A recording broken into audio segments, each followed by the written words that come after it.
of music for the sound to grow within my belly. I am ready to start my day.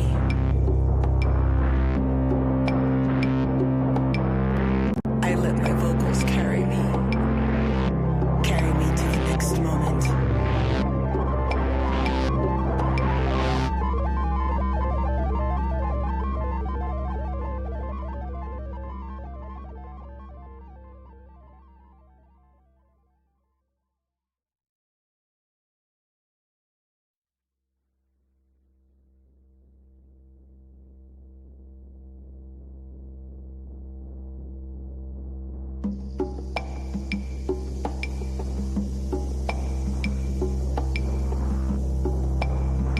I start my day in silence.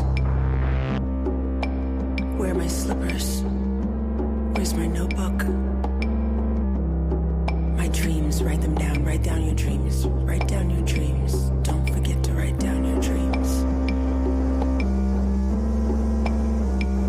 More silence, more silence. And now, it's time to go. My journey to where I'm going is steady and still silent. I gather my belongings and my clothes, my garments, my gloves, my socks, my heels, and I put them together in a way that I'm telling a story with my appearance. The silence starts to break. I start to sing to myself and gauge how I feel. I put my clothes on, and still more silence, more silence. Where's my water? Drink plenty of water. Be fluid, be one with water, be one with air.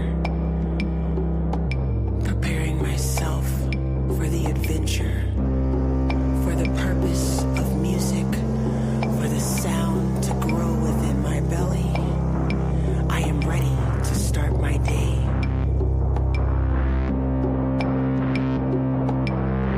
I let my vocals carry me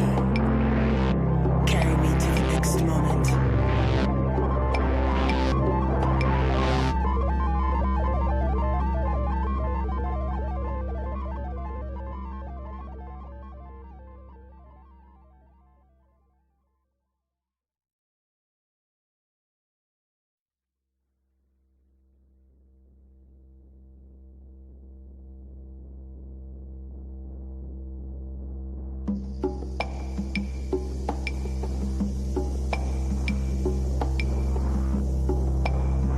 I start my day in silence.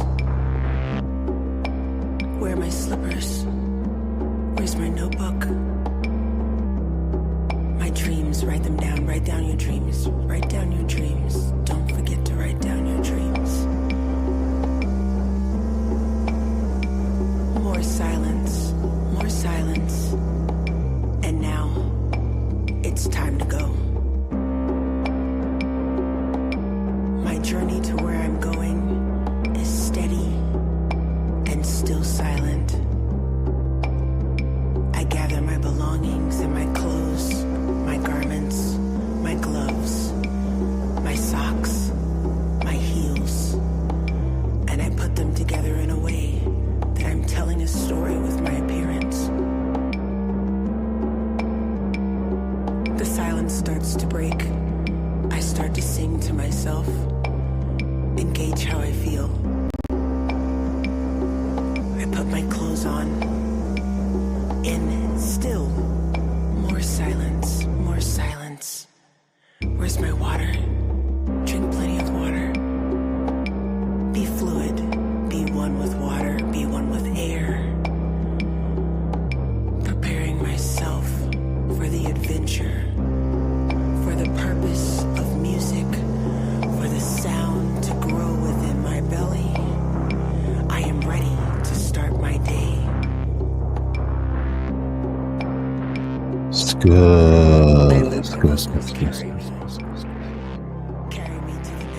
Tingle, tingle, tingle, tingle. boom, chicka, wow.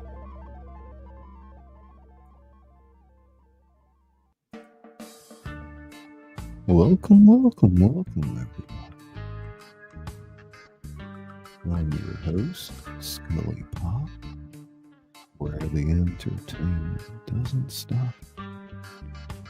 Tonight, we're going to be watching the remastered edition of Blood and Tulips All-Star Cast. So buckle up.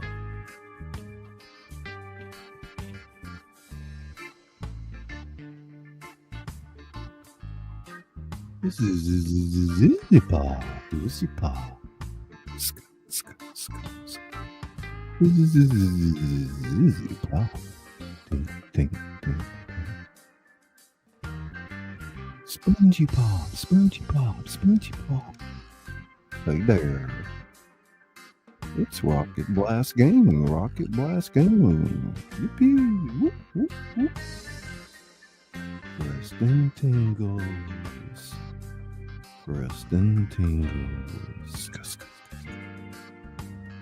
Go with the flow farm. Welcome to the Tingle Room. Go with the flow farm. Flow tingles.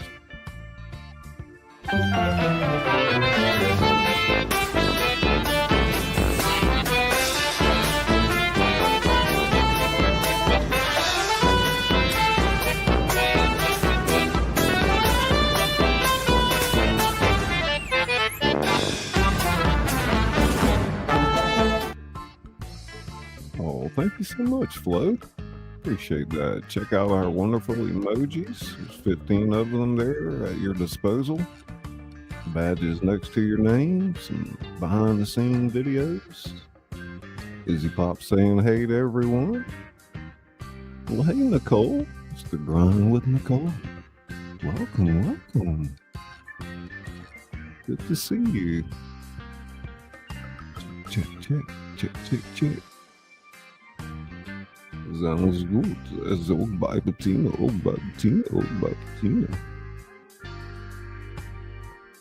Bells and stars.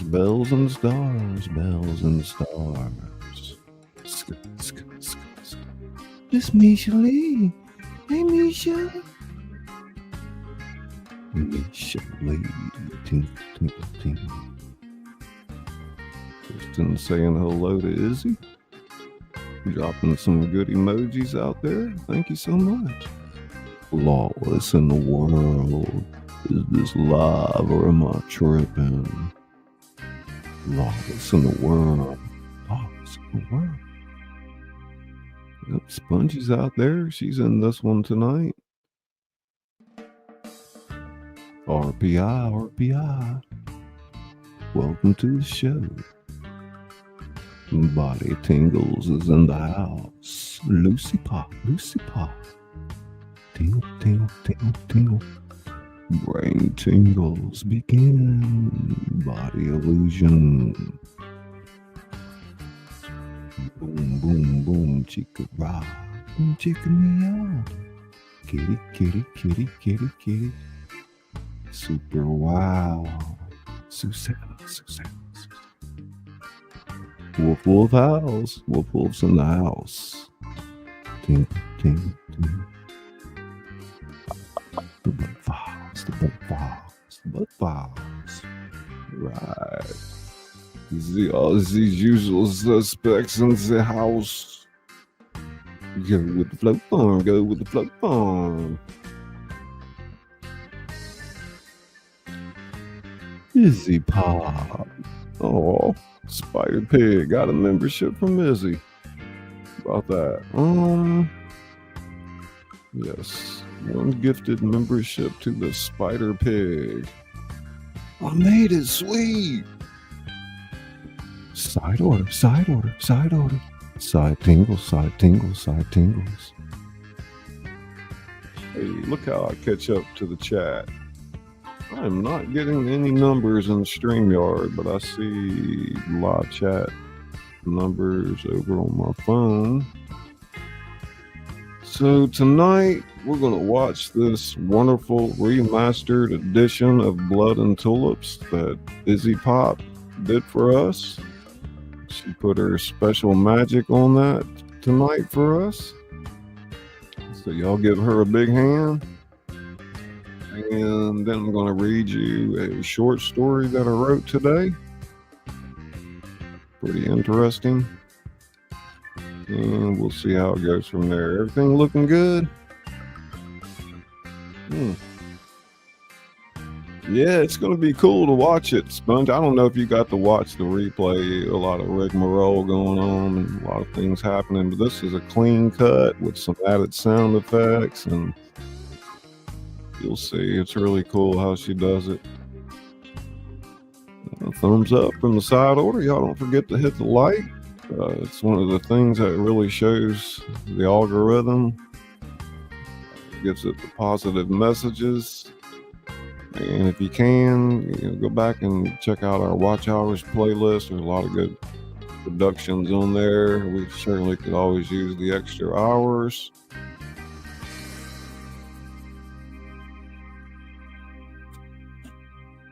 Honestly, I was too embarrassed to listen to myself, so I didn't watch the replay.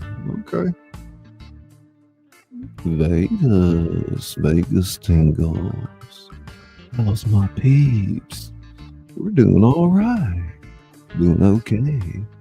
How you doing? I'm catching your videos. I know you get my comments. Is he throwing that cash up out there? We got software dues coming up. Anybody want to pitch in and help out on that? Keep the productions going.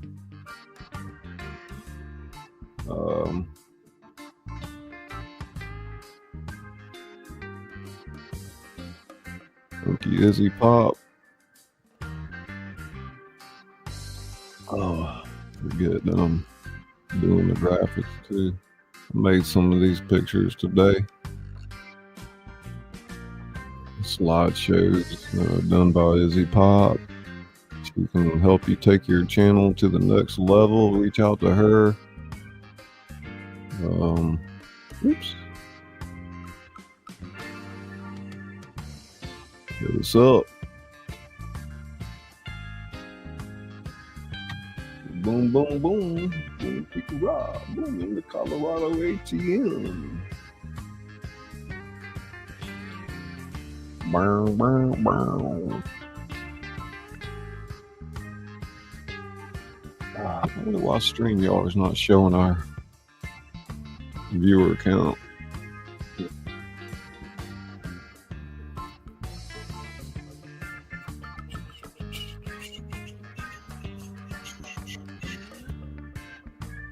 Yeah, y'all get over there, check out Izzy's channel. She's got a nice Izzy Poppleton series going, Detective Cat. Really fun to listen to.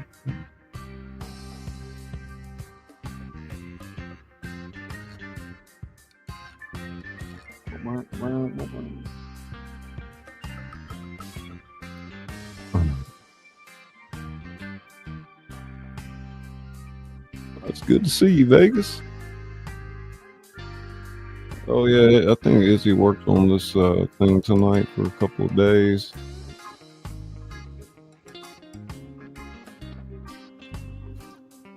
So give you any indication how good it is. RPI saying hey to Vegas.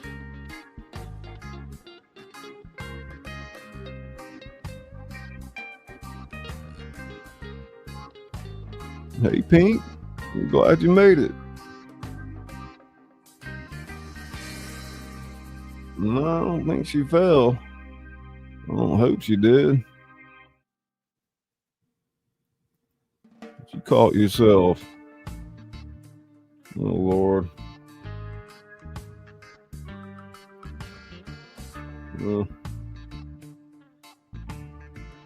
Well, that's good.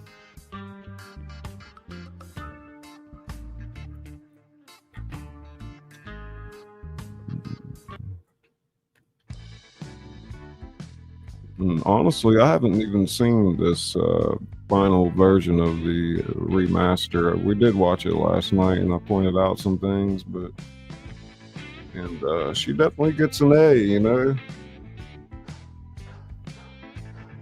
get some extra credit. You get A plus. Hey, Alcy chick. Alcy chick throwing down some love there. Good to see you. We're gonna listen to a nice story tonight. Theater production that we did the other night. ScullyPop remastered it. So yeah, you going for the plus tonight, huh? We'll see. We shall see.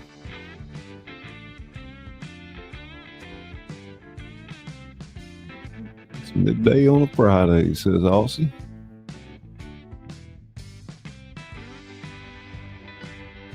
Says 9 here on my end. Okay. I don't know. I see it on my phone, but not on the StreamYard. It's kind of weird. Literally, Izzy, right before the stream, I get an email from StreamYard saying, your subscription's due. I was like, no, not like 8 minutes before we go live. But I guess it let me go. Maybe because I had it scheduled already. Dime Bags in the house. Y'all gonna love Dime Bag plays in this. He's awesome. You're gonna dig it, man. Kick back, relax. Check it out. Damn StreamYard freaking crooks, man. They're charging us, small creators $45 a month. It's outrageous. And nobody, half of that with software. Yeah, well, we're not gonna have any graphics tomorrow till I pay the bill, so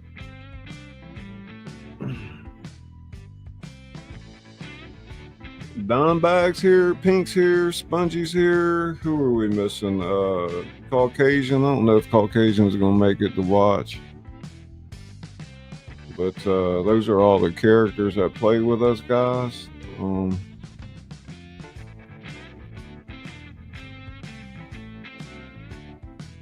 keep forgetting I'm running this joint.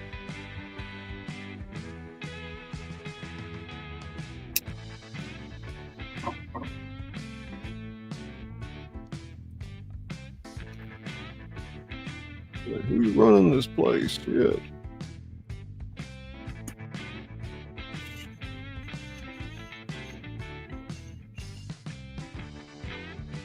Pink and Missy. Oh, Missy's not here either. Yeah, I know. I should have tagged them, huh? Yeah. I know it.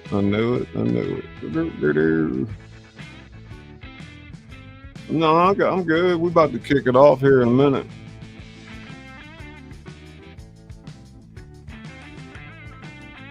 Yeah, I'm in charge tonight, so you can break some rules, and you want to act up a little bit, that's fine. Y'all just don't blow it out of proportion. I'll be back here watching. No misbehaving now. Yeah, I thought I heard you banging on your cage back there. Gave you an iPad in there. Watch.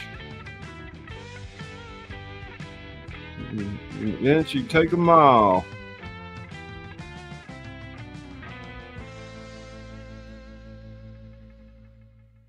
Stuck in the mud.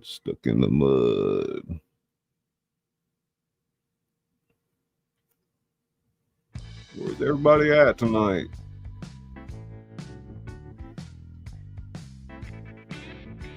All right, mercy. What else we got over here? Hey, Maureen. How you doing? About to watch our show from the other night. Izzy remastered it for us. It's going to be really cool. And then I'm going to read a story after that. I got Hamlet's Ghost meets Frankenstein. Mashup I wrote today. That sound pretty good. Tonight is Blood and Tulips, the Amsterdam Chronicles, remastered by Izzy Pop, written by ScullyPop. All-star cast. We have All Things Pink and Possible, Dime Bag, Coins, aka Darren, Hot Mess Missy, Spongy Pop, and Izzy Pop behind the scenes doing direction, etc. Yeah, I remember to do the other music, yeah. And I think I can talk during the show if I want to, so yeah. Let's kick back and watch it. And then I'll take a little break and then I'll read to y'all for a bit. Better get started here. I forget how long Izzy said it was. I think it's an hour and 20 minutes. I'm not sure. Let's see what we got. Well, hey there, friend, pull up a chair. It's your boy ScullyPop with stories to share. Check. From the page to the stage, I've done it all. Books on the Y'all hear me pretty good on that level? For tales in the dead of night with a little ta-ta-ta just to feel right. And if you need some voice sound check over the music. Sky, yeah, that sound is mine. So buckle up, it's quite the ride. We're going deep, no need to hide. Here we go, buckle up. Quite the ride. And we'll see you on the other side. To ScullyPop. So close your eyes and enjoy the ride. And we'll see you on the other side. I've read my novels by candlelight, with every chapter feeling just right. I'm the author that reads to you slow, with rhythm and rhyme in every flow. My fingers snap, the mic goes hot. Live from the heart, I give all I got. A little jazz, a touch of noir, mix in some ASMR, and you're not far. Ska, ska, ska, ta, ta, ta, let the rhythm carry on. Ta, ta, ta, ska, ska, ska, feel the story, feel the vibe.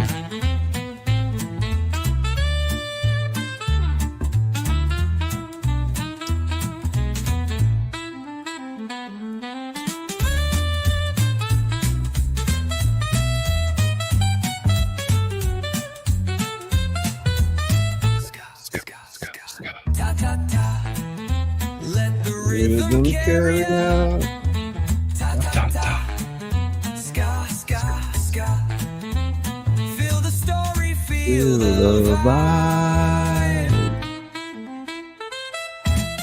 Buckle up, it's quite the ride. Remains on the other side. Where the entertainment doesn't stop. You're vibing now with ScullyPop. So dim the lights and let it slide. And we'll see you on the other side. Yeah. Stories whispered, curtains raised, books turned to gold and voices praised. I'm just the guide on this wild old ride. And if you're still with me, I'll see you on the other side.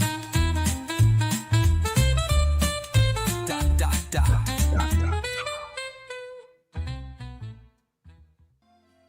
Welcome to ScullyPop's theatrical adventure. Look at this incredible cast we've assembled tonight. We've got our Amsterdam criminals, our Miami Empire builders, and everyone in between. You beautiful storytellers are about to take us on a journey from the fog-covered canals of Amsterdam to the sun-soaked beaches of Miami. Tonight, we're not just reading the story, we're living it. We're becoming the Vega brothers seeking vengeance, The deadly women with hearts of steel and the puppet masters pulling the strings from Los Angeles. This is Blood and Tulips, the Amsterdam Chronicles, a tale of brotherhood, betrayal, and building an empire one bullet at a time. Panel readers, remember, embrace your character's voice and personality. Don't be afraid to add dramatic flair. Have fun with those intense moments. Chat audience, cheer on our performers. And viewers at home, smash that like button if you're ready for this theatrical journey. Drop those character reactions in the chat. Tell us who you think will survive and who won't. And if you love what you hear tonight, hit that subscribe button and ring the notification bell, because ScullyPop is just getting started with these collaborative theatrical experiences. Let's set the scene. Amsterdam, where tulips bloom and blood flows, where loyalty is currency and betrayal is death. Are you ready to dive into the criminal underworld with us? Panel readers, take your positions. Chat audience, buckle up for the ride. This is Blood and Tulips, the Amsterdam Chronicles. Fade in and action. Scene 1, the warehouse job. We fade in to the exterior of Amsterdam warehouse district at night. The fog rolls off the Amstel River like cigarette smoke, thick and suffocating. Neon signs from distant bars cast fractured rainbows on wet cobblestones. In this maze of corrugated metal and broken drains, two shadows move with predatory precision. Marcus Vega, 35, lean and methodical, checks his Beretta with the same care a surgeon inspects his scalpel. His younger brother, Diego Vega, 29, broader and more volatile, grips a crowbar like it owes him money. You remember what Hendrik said about timing? Timing is everything, boys. Too early, you're dead. Too late, you're also dead. Marcus shoots him a look that could cut glass. Diego's always been the wild card in their criminal deck. Brilliant when focused, catastrophic when not. This isn't one of your back alley shakedowns, hermano. Hendrik's got half of the Amsterdam underworld breathing down his neck. We screw this up. We don't screw it up. We're Vegas. The warehouse looms before them like a sleeping giant. Warehouse 47. According to their intel, it holds enough stolen pharmaceuticals to supply every junkie from Dam Square to the red light district. It's not just about the drugs. It's about sending the message. Condor, to base. We're at the nest. Copy that, Condor. Remember, clean in, clean out. No witnesses, no fingerprints, no mercy. Marcus and Diego exchange a look. Mercy was never part of their vocabulary anyway. Question is, who's going to be inside? Wrong question. Question is, who's going to be left standing? They approach the loading dock. The lock is commercial grade. The kind that laughs at amateur thieves. But the Vegas aren't amateurs. Marcus produces a set of picks while Diego keeps watch. You know what I love about Amsterdam? I don't know, the windmills. The irony, the city of tolerance, liberal paradise, and we're about to paint it red. Click, the lock surrenders. Poetry later, murder now. They slip inside.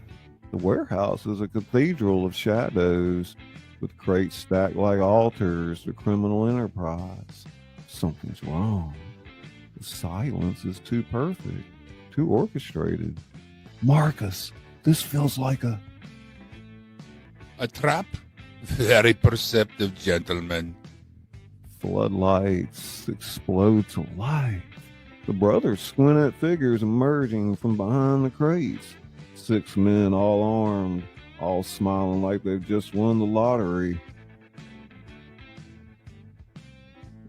Ivan Kozlov, 40s, Russian accent thick as molasses, steps forward. Gold teeth catch the harsh light. Marcus and Diego Vega, Hendrik's favorite attack dogs. Marcus moves his hand toward his gun. Ivan, didn't expect to see you slumming it here in a warehouse. Oh, but this is special occasion. Tonight, we kill 2 birds with 1 stone.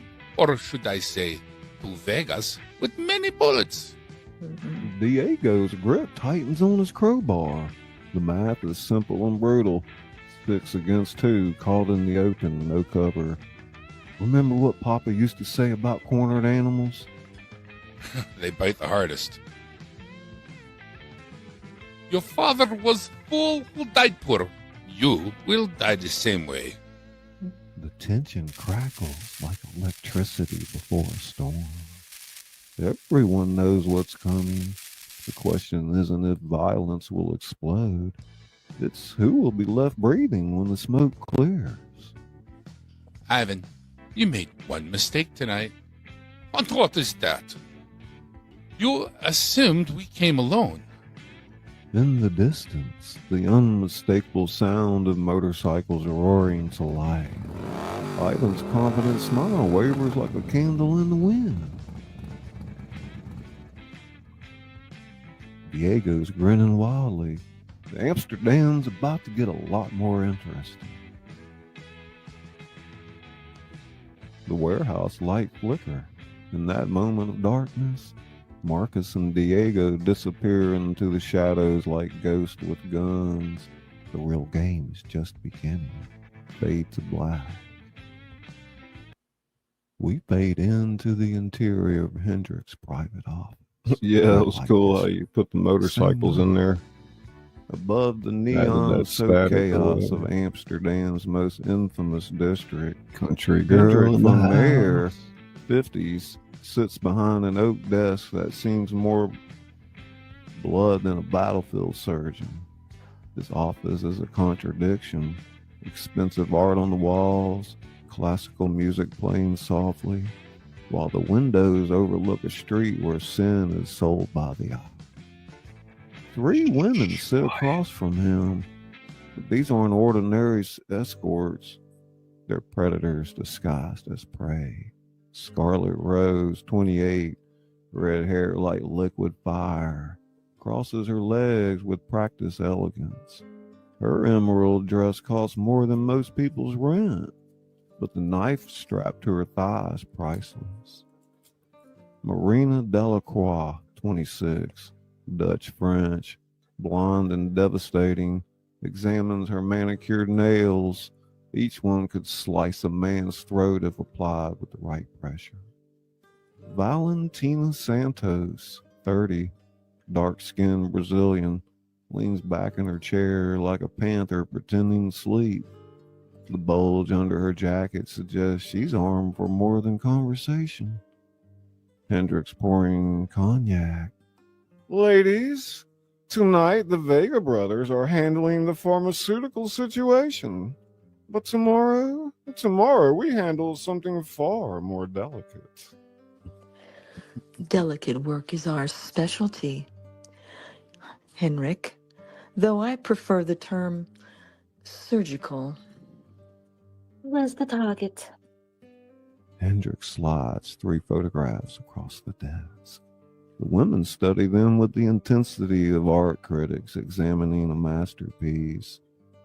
Dmitry Volkov, Russian banker, launders money for half the Eastern European syndicates.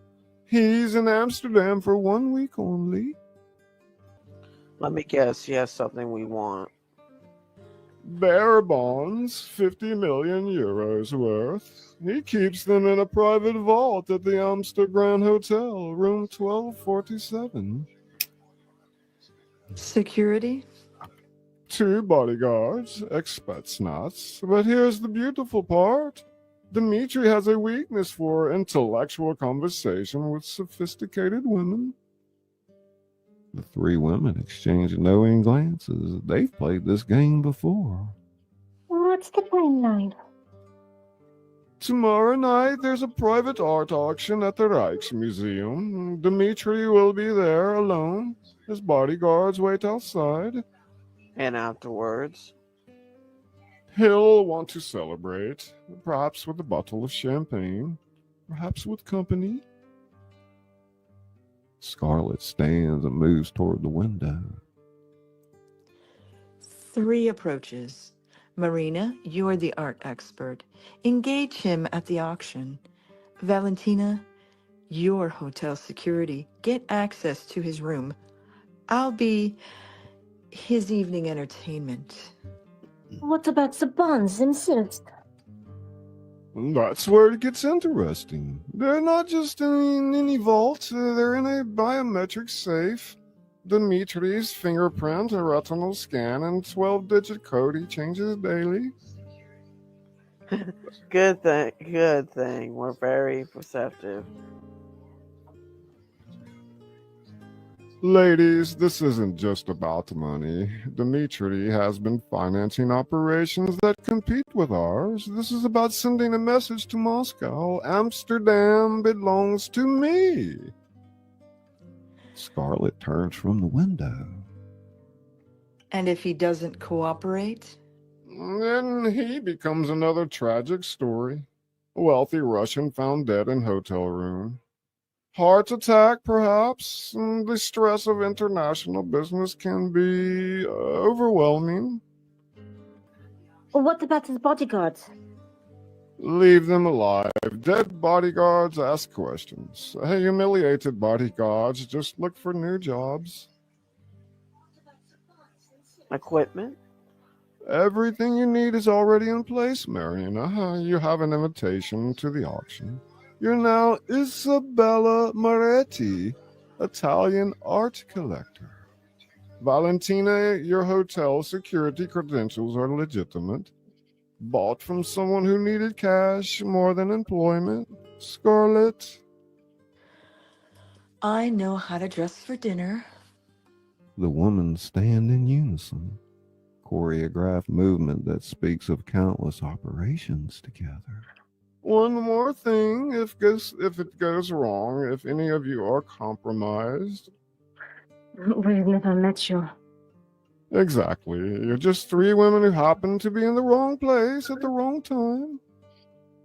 And if we succeed, success, Then we celebrate and perhaps expand our operations to other European cities. Scarlet's walking toward the door. Gentlemen always underestimate us, Hendrik. That's why we're so effective. Let's see the dress, not the dagger. Valentina's the last to leave. Amsterdam, most dangerous predators wear lipstick. Awesome. As the women leave, Hendrik returns to his desk. He opens a drawer, revealing a photograph of a younger version of himself with another man.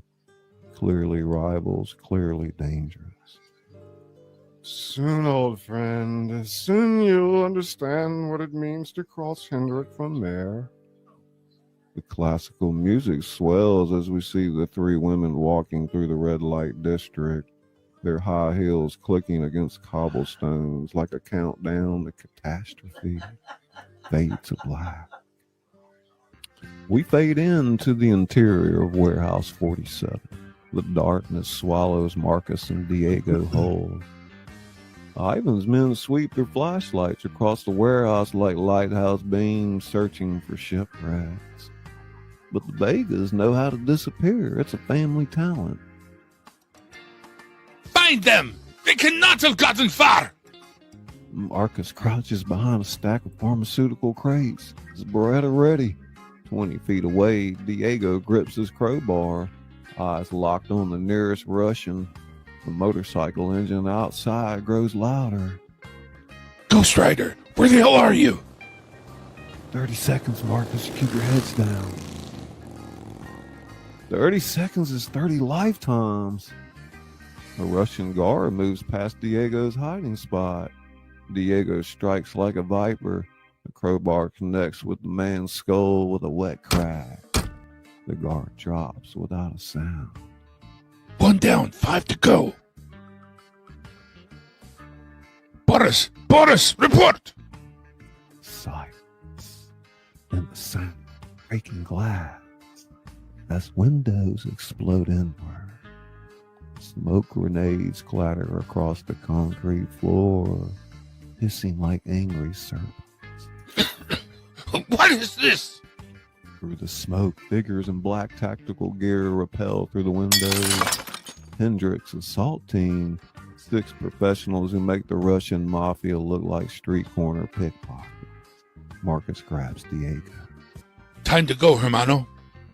But Diego isn't listening. He's starting at something makes his blood freeze. Through the clearing smoke, he sees Elena Kozlov, 25, Ivan's daughter, holding an AK-47 like she's born with it. Max Vega, we meet again. Elena, what the hell are you doing here? You two know each other? The assault team engages Ivan's men. Gunfire erupts like deadly fireworks, but in this pocket of the warehouse, time seems suspended. Well, you souped it up. You stole from us, but I know better. I know who really took our ship. Wow.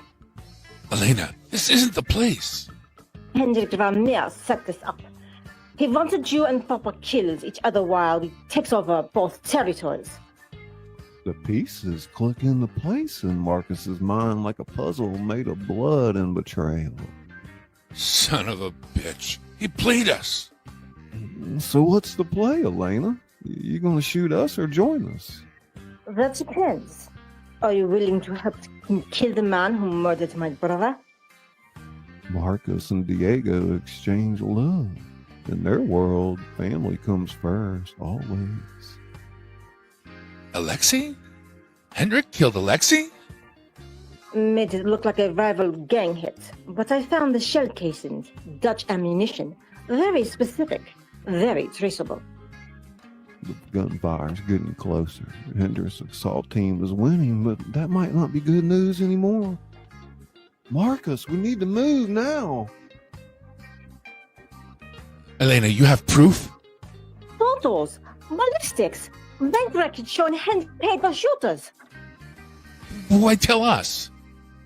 Because you have something I need. Which is? Access to Hendrik's inner circle. He trusts you. For now. Marcus's radio crackles to life. Condor report. Are your Russians eliminated? Marcus looks at Elena, then at Diego. His next words will determine whether they stay loyal soldiers or become dangerous enemies. Negative, base. Ivan escaped, but we've recovered the pharmaceutical shipment. Understood. Return to base for debrief. Elena nods approvingly. She's not the only one who can play the long game. She lowers her weapon. Smart man. Papa always said you were a dangerous one. What about your father? Papa will be convinced that cooperation is better than war. For now. The assault team's gunfire stops. Footsteps approach their position. Elena, you need to go. If they find you here... She's backing toward a loading dock door. Tomorrow night, we just move them. There will be a distraction. Use it. What kind of distraction? She The snarls. kind that involves 3 very dangerous women and 1 very dead Russian banker.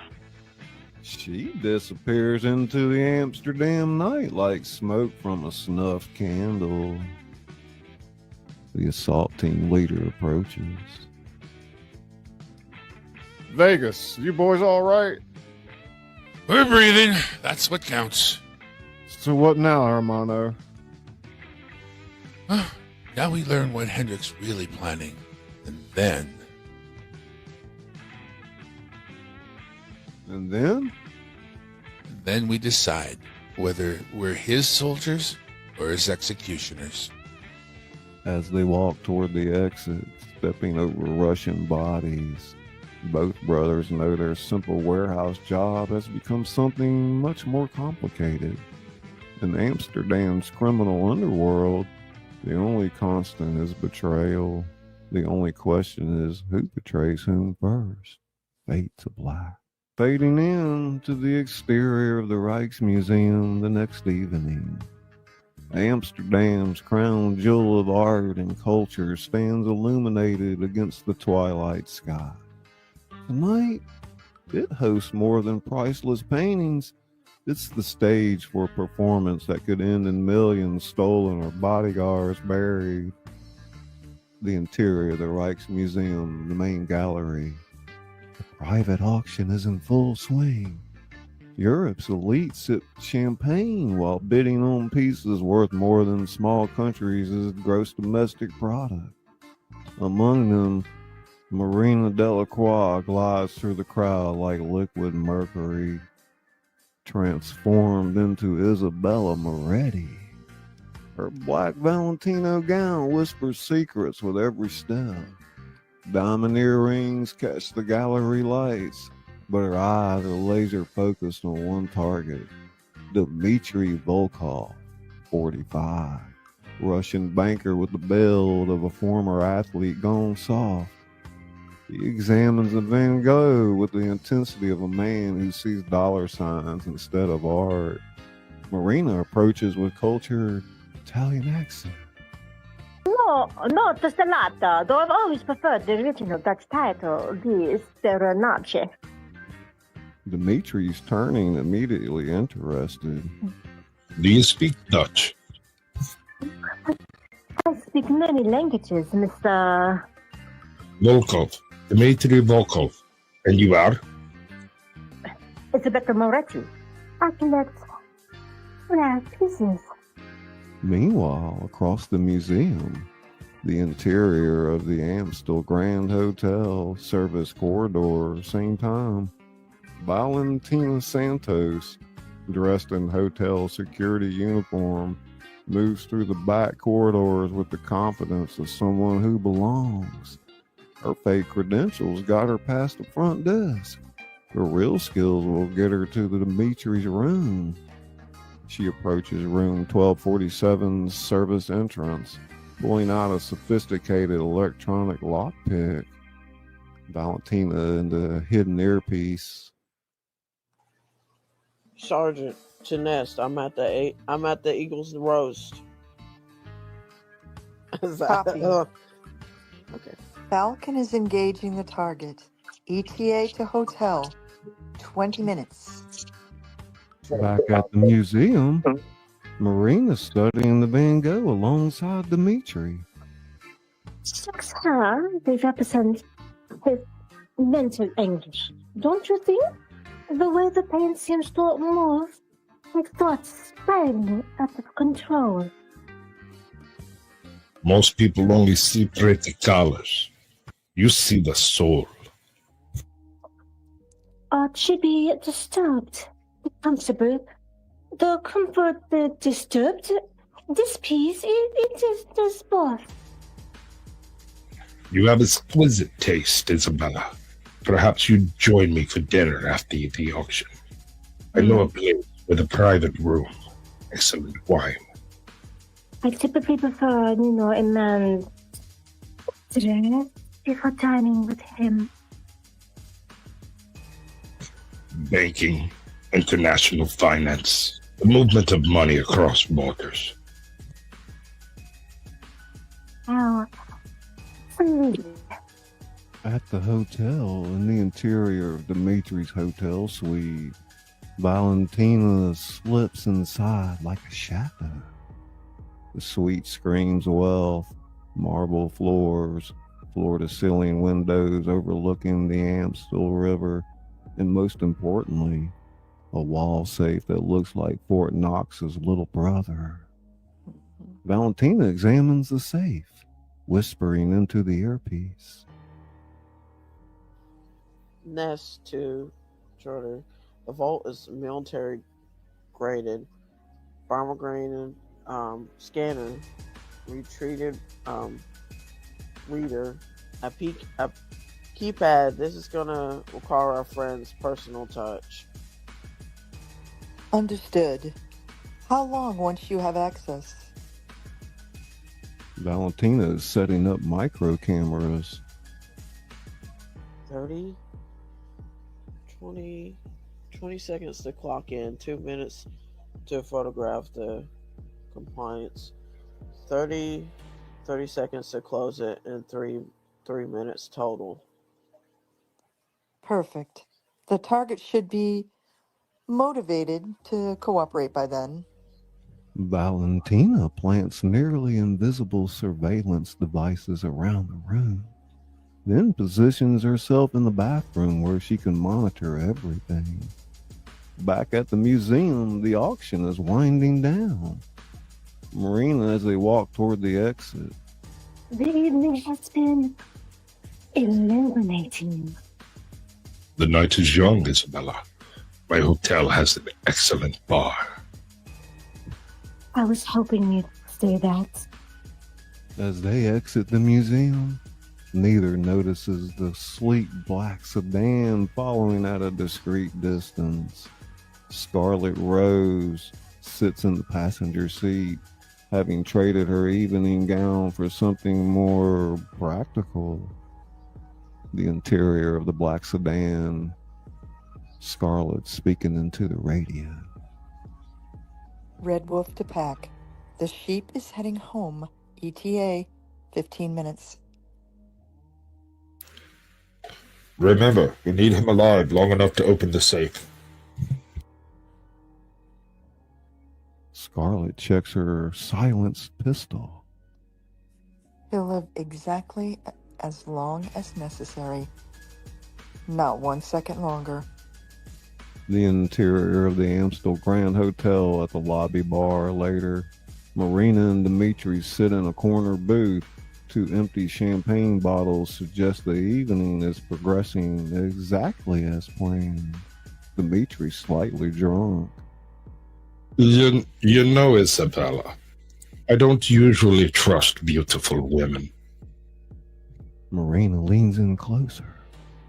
Man, beautiful women are always the most dangerous. But you're different, intelligent, sophisticated. Marina stands. Perhaps we shall continue this conversation somewhere more private. Dimitri stands eagerly. My suite, top floor, best view in Amsterdam. And smiling like a predator, Marina says. I can't wait to see it. As they head toward the elevator, Marina's hands brush against a small device in her purse. A signal. The trap is about to spring. It's the interior of the hotel elevator. We see Dimitri fumbling with his key card. Isabella, I should mention, a very valuable collection in my room. Batter bombs worth more than some small countries. How exciting! I love valuable things. The elevator dings, floor 12. As the door opens, Dimitri has no idea he's walking into a carefully orchestrated nightmare. In Amsterdam's criminal underworld, the most beautiful roses have the sharpest thorns. Fade to black. We're fading into the exterior of the Amsterdam Canal. It's a houseboat. Same night. Baker Brothers' hideout floats like a forgotten secret on the Prinsengracht. Inside the converted houseboat, maps of Amsterdam cover every surface. Tonight, they're not planning a job for Hendrik. They're planning his downfall. The interior of the houseboat, main cabin, continuous. Marcus studies surveillance photos of Hendricks' operation, while Diego cleans weapons with the methodical precision of a man who knows his life depends on their function. Hendricks got. Marcus points to a photo. Hendricks got 3 main revenue streams: the pharmaceutical operation we hit last night, which was supposed to get us killed, the prostitution ring in the red light district, run by those 3 women. What were their names? Scarlett, Marina, and Valentina. Elena says they're more than just working girls. They're Hendricks' personal execution squad. Diego looks up from his Glock. And the 3rd stream? Money laundering through art sales, high-end pieces, private auctions. The pieces click into place, like bullets sliding into a chamber. The Rijksmuseum. Elena said there'd be a distraction tonight. Those women are not there for art appreciation. Marcus's encrypted phone buzzes. Text message from an unknown number. He's reading it. Roof of Amsterdam, midnight. Come alone, E. Elena? Has to be. Could be a trap. Everything's a trap in this business, hermano. Question is, whose trap do we want to be in? Diego sets down his weapon and pulls out a bottle of aged tequila. He pours 2 shots. Remember when we were kids in Barcelona? Papa used to say, trust no one completely, but trust your brother. Absolutely. They drink. The liquid burns, but not as much as the memory of their father's murder. You think Papa would approve us going against Hendrick? Papa died because he trusted the wrong people. He'd want us to be smarter. Smart would be leaving Amsterdam tonight, getting on a plane, disappearing. And let Hendrick win? And let him kill Elena like he killed her brother? Since when do we care about Russian girls? Marcus turns to face his brother. When he speaks, his voice carries the weight of blood and brotherhood. Since they became the only honest people left in this corrupt city. All right, we do this our way. No more following orders. No more being anyone's soldiers. What do you have in mind? Diego walks to a concealed weapons cache hidden behind false panels. He pulls out 2 tactical vests, night vision goggles, and enough firepower to start a small war. We go to that meeting, but first, we pay Hendrick's ladies a visit. The hotel? If Elena's right, they're making their move tonight. We can use that. How? Diego grins dangerously. By turning Hendrick's own weapons against him. Marcus studies the hotel blueprints spread across their table. The Amsterdam, 20 floors of luxury and secrets. The penthouse level has a direct escape to the roof. If we timed this right, we can watch the show, rather gather evidence and make contact with Elena, all without getting our hands dirty. And if things go wrong? Diego checks his ammunition. And then we make sure the right people survive and the wrong people don't. Marcus's phone buzzes again. This time it's Hendrick. Status report. Are you ready for tomorrow's Barcelona job? Marcus shows Diego. He's planning to send us back to Spain after tonight. To clean up loose ends? Or to become loose ends ourselves. Marcus types back. Ready and willing, boss. You know, there's no going back after tonight, right? Once we cross Hendrick. We've been crossing him since the moment we started caring about the truth. Diego straps on his tactical vest. Then let's go find out what the truth looks like. As they prepare to leave, Marcus stops at a photo on the wall. their father with a young Hendrik, arms around each other's shoulders, smiling like brothers. Papa trusted him. Pop is dead. Marcus takes the photo. Not anymore. Tonight, he gets his justice. The exterior of the houseboat later, the brothers emerge onto the canal dock, fully armed and moving with the predatory grace of apex predators. Their motorcycle engines echo off the water like mechanical heartbeats. Marcus, whatever happens tonight? We're family. That means something. Damn right it does.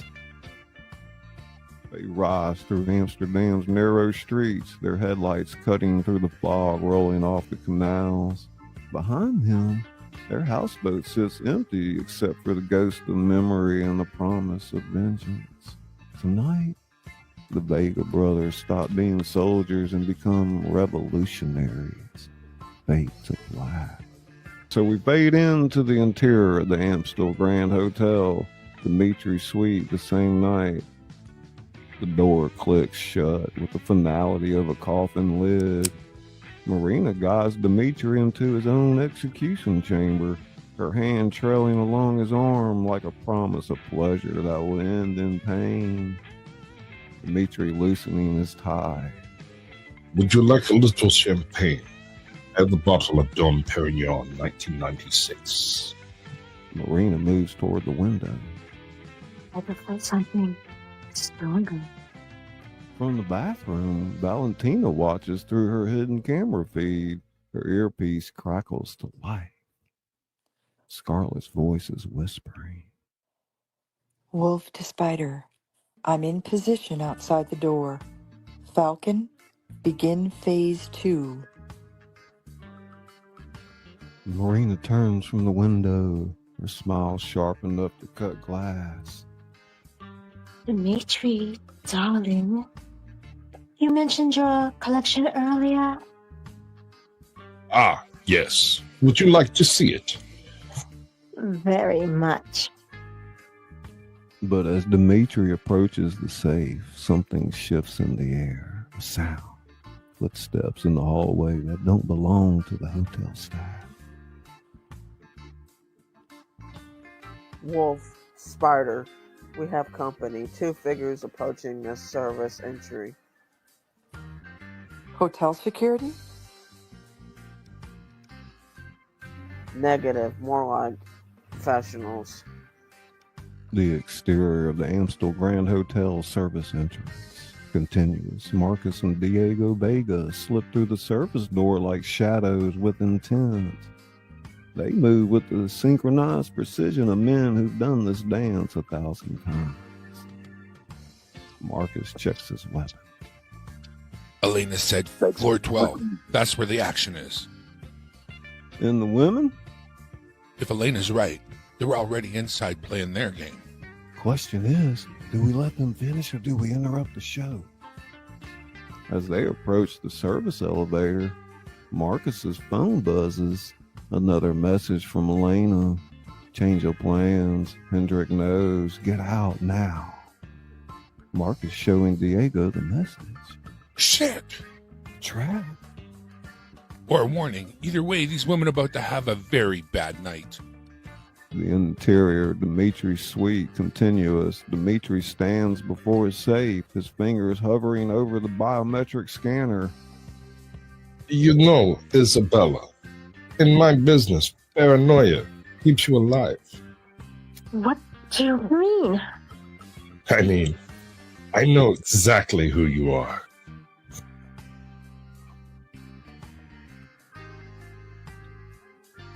The temperature in the room drops 10 degrees.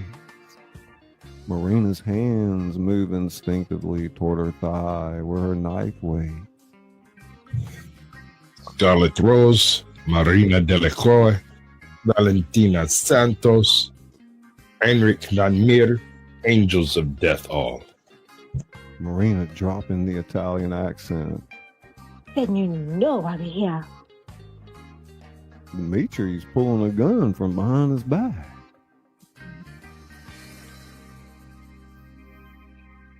I know you're here to steal 50 million euros. What you don't know is that I've been expecting you. The bathroom door explodes open. Valentina rolls out, her own weapon drawn. Drop it.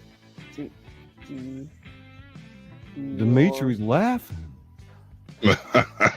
3 beautiful women, 3 bullets. The math works perfectly.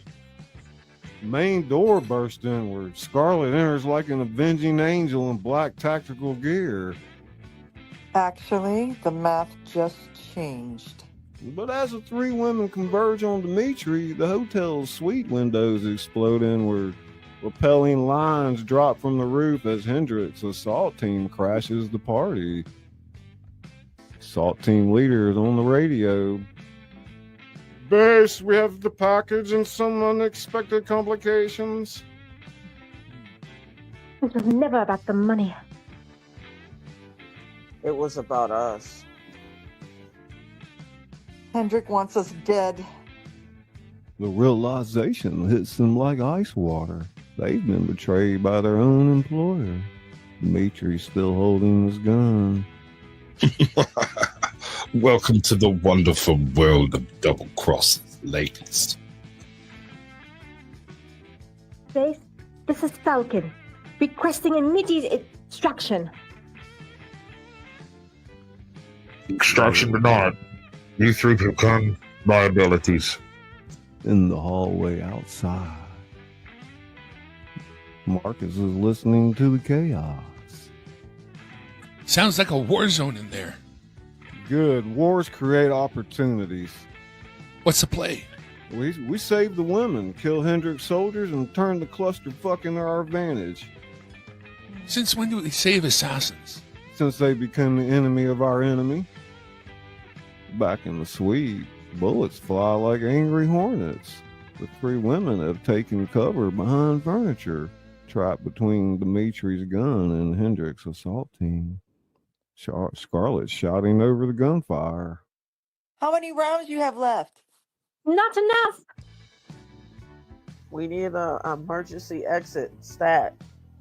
Suddenly, the lights cut out. Emergency lighting casts everything in blood red shadows. What the hell? The service door explodes open. Marcus and Diego Vega enter the firefight like the cavalry arriving at Little Bighorn. Marcus screaming to the women. You want to live? Follow us! Why should we trust you? Diego's grinning as he fires at the assault team. Because right now, we're the only friends you've got. The battle rages across the luxury suite. Bullets shatter priceless art. Blood stains marble floors. And in the center of it all, Dimitri's safe stands unopened. 50 million euros waiting for someone to claim them. Valentina to Marcus. The roof, Ellen said. The roof. Marcus is reloading. Elena's waiting for us. Sorry. What the fuck is Elena? Diego tossed a flash grenade. Your new best friend. Now move, move, move. As the grenade explodes, the 5 unlikely allies fight their way toward the emergency stairs, leaving behind a hotel suite that looks like a war zone and a Russian banker who's learning that in Amsterdam, everyone betrays everyone. The real game is just beginning. Fade to black. We fade into the interior of Wallace's penthouse in Los Angeles. It's the same night, 6 hours earlier. 20 floors above the city of angels. Wallace Marcellus, 52, surveys his empire through floor-to-ceiling windows. The lights of L.A. stretch endlessly below. But his mind is 6,000 miles away in Amsterdam. This is a man who sees the world as a chessboard, and tonight he's about to make his most audacious move. The penthouse reflects its owner, expensive, powerful, and coldly calculated. Italian leather furniture, original Picassos on the walls, and enough surveillance equipment to run a small intelligence agency. Wallace pours himself 18-year-old McAllen and activates a bank of monitors showing feeds from Amsterdam. This network of informants makes the CIA look like amateurs. We see him speaking to himself, studying the monitors. Henrik, you magnificent bastard. Always too clever for your own good. On one screen, the warehouse where the Vega brothers fought for their lives. On another, the Rijksmuseum where Marina seduced Dmitri. On a third, real-time satellite feed of the Amstel Grand Hotel. Wallace presses an intercom button. Bring me the Amsterdam files. All of them. Right away, Mr. Marcellus. Wallace's assistant, Sophia Chin, 28, enters carrying a thick dossier. She's more than just an assistant. Former NSA analyst, now Wallace's personal intelligence chief. The Vega brothers' psychological profiles, Henrik's financial records, and Elena Kozlov's background check. Everything you requested. Look at this. Marcus Vega. Father murdered by corporate rivals in Barcelona. Military training, speaks 5 languages, and most importantly... He values loyalty above profit. Exactly. That makes him predictable and valuable. Wallace moves to Diego's file, his expression shifting to something resembling admiration. Diego Vega, explosive expert, master tactician, completely unpredictable except for one thing. His brother. Family. The only currency that matters in this business.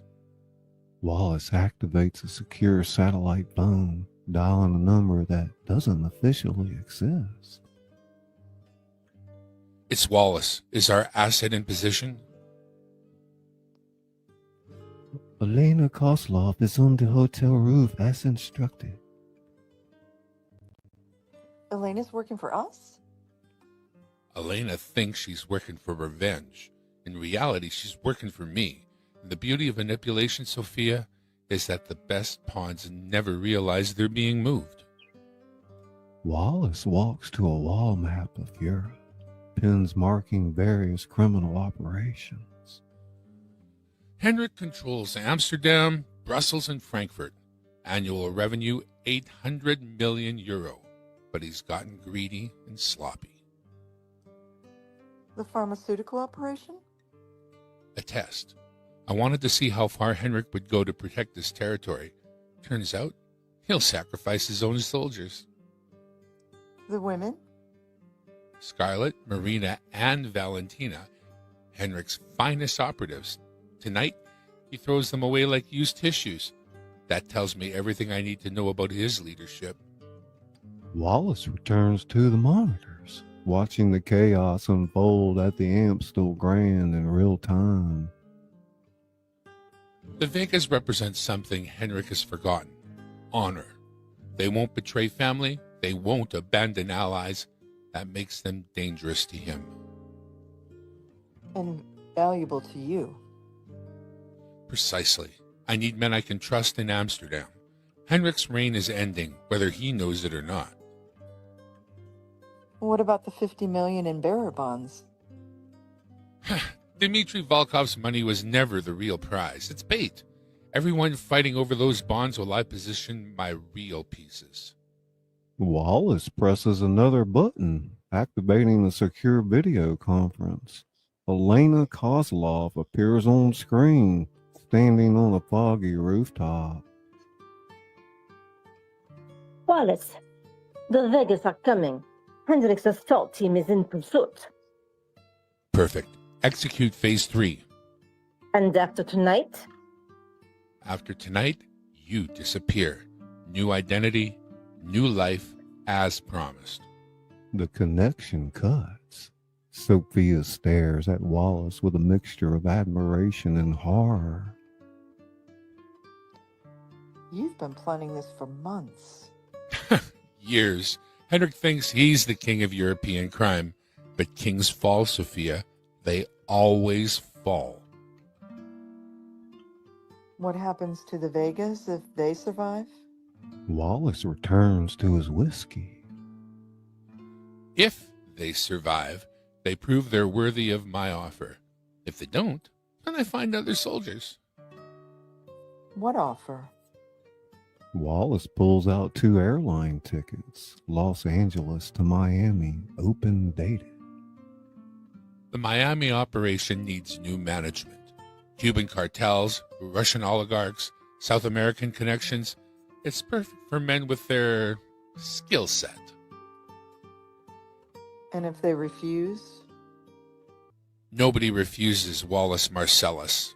Not twice. On the monitors, figures move across the hotel rooftop like pieces on a deadly chessboard. Wallace raises his glass in a mock toast. To Henrik van Meer, a worthy adversary who just lost his kingdom without even realizing it. When do we move on Amsterdam? We don't move, Sophia. We've already moved. By sunrise, the Amsterdam underworld will have new management. American management. As Wallace watches his carefully orchestrated plan unfold 6,000 miles away, he knows that tomorrow the balance of power in international crime will shift forever. The question isn't whether Hendrik will fall, it's whether anyone will survive to see the new empire rise. Fade to black. We fade into the exterior of the Amstel Grand Hotel on the rooftop at night. Amsterdam spreads below like a circuit board of light and shadow. The fog rolls off the canals, creating a surreal battleground where visibility shifts like smoke and mirrors. Elena Kozlov stands at the rooftop's edge, her silhouette framed against the city lights. She's no longer the grieving sister seeking revenge. She's a professional completing her assignment. The rooftop access door explodes open. Marcus and Diego burst through, followed by 3 women, Scarlett, Marina, and Valentina.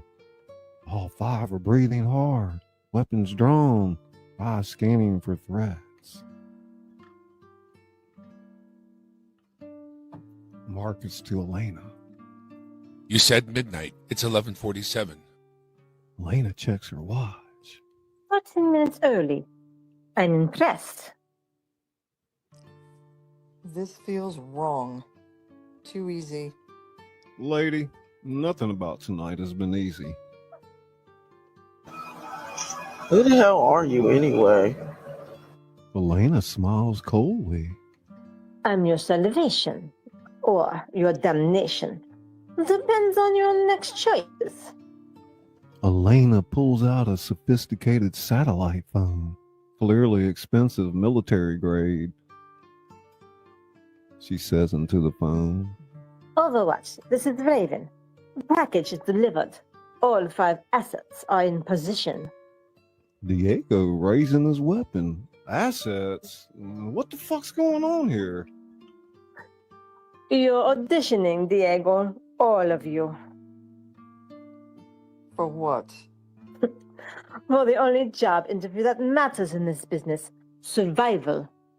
The sound of helicopters approaches, but they stay distant, circling but not landing. Elena, whose side are you really on? She turns to face them. I'm on the side of evolution. Hendrik's Amsterdam is dying. Something bigger is being born. Elena's phone rings. She answers, putting it on speaker. We hear Wallace's voice crackling through the static. Good evening, everyone. Elena, I trust our guests are comfortable. To Elena, Diego says, American? You're working for the fucking Americans? Language, Mr. Vega. I prefer to think of myself as internationally minded. Marina recognition in her voice. Wallace Malcolm, it's just supposed to be a myth. Myths don't build empires, Miss Delacroix. Men do, even from 6,000 miles away. What do you want? Well, what I want is simple. Henrik Van Meer has become inefficient, unreliable, bad for business. So you orchestrated all this?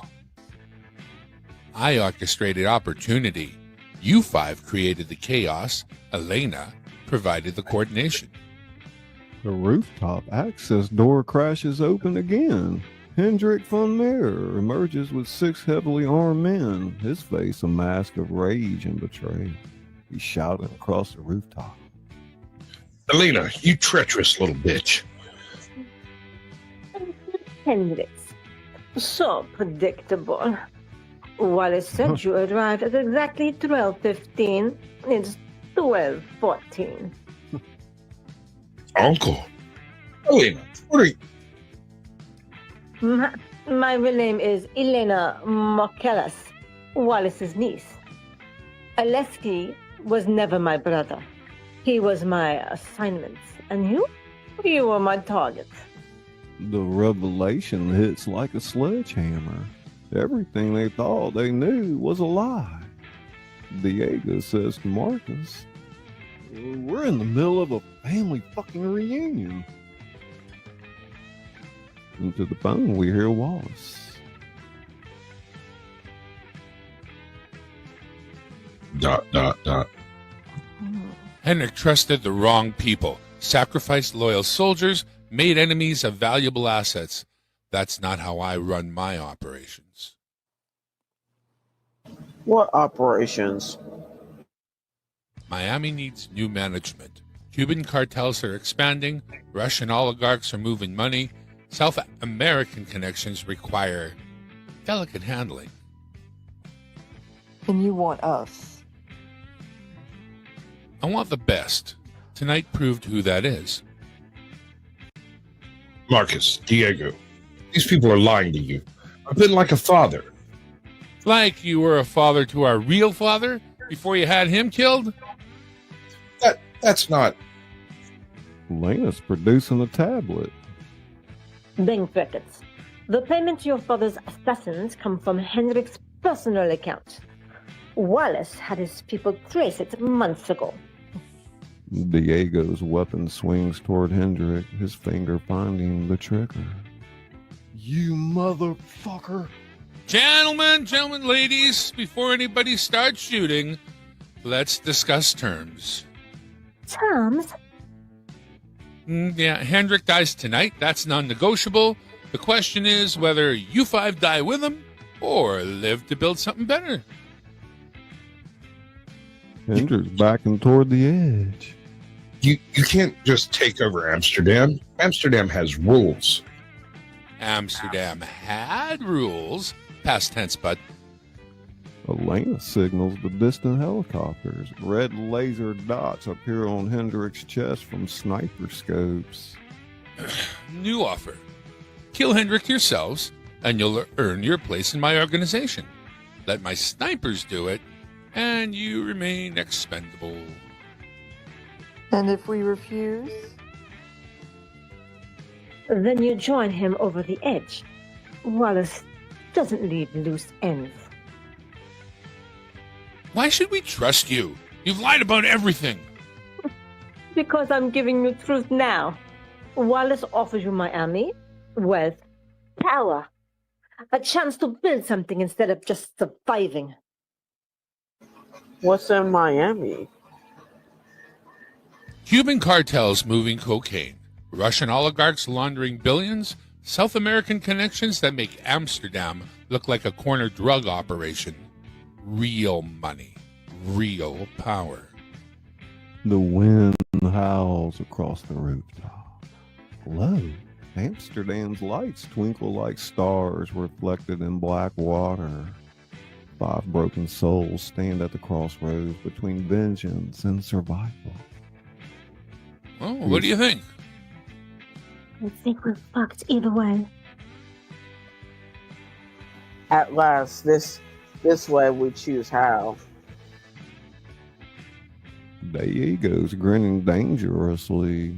I vote for shooting the bastard who killed Papa.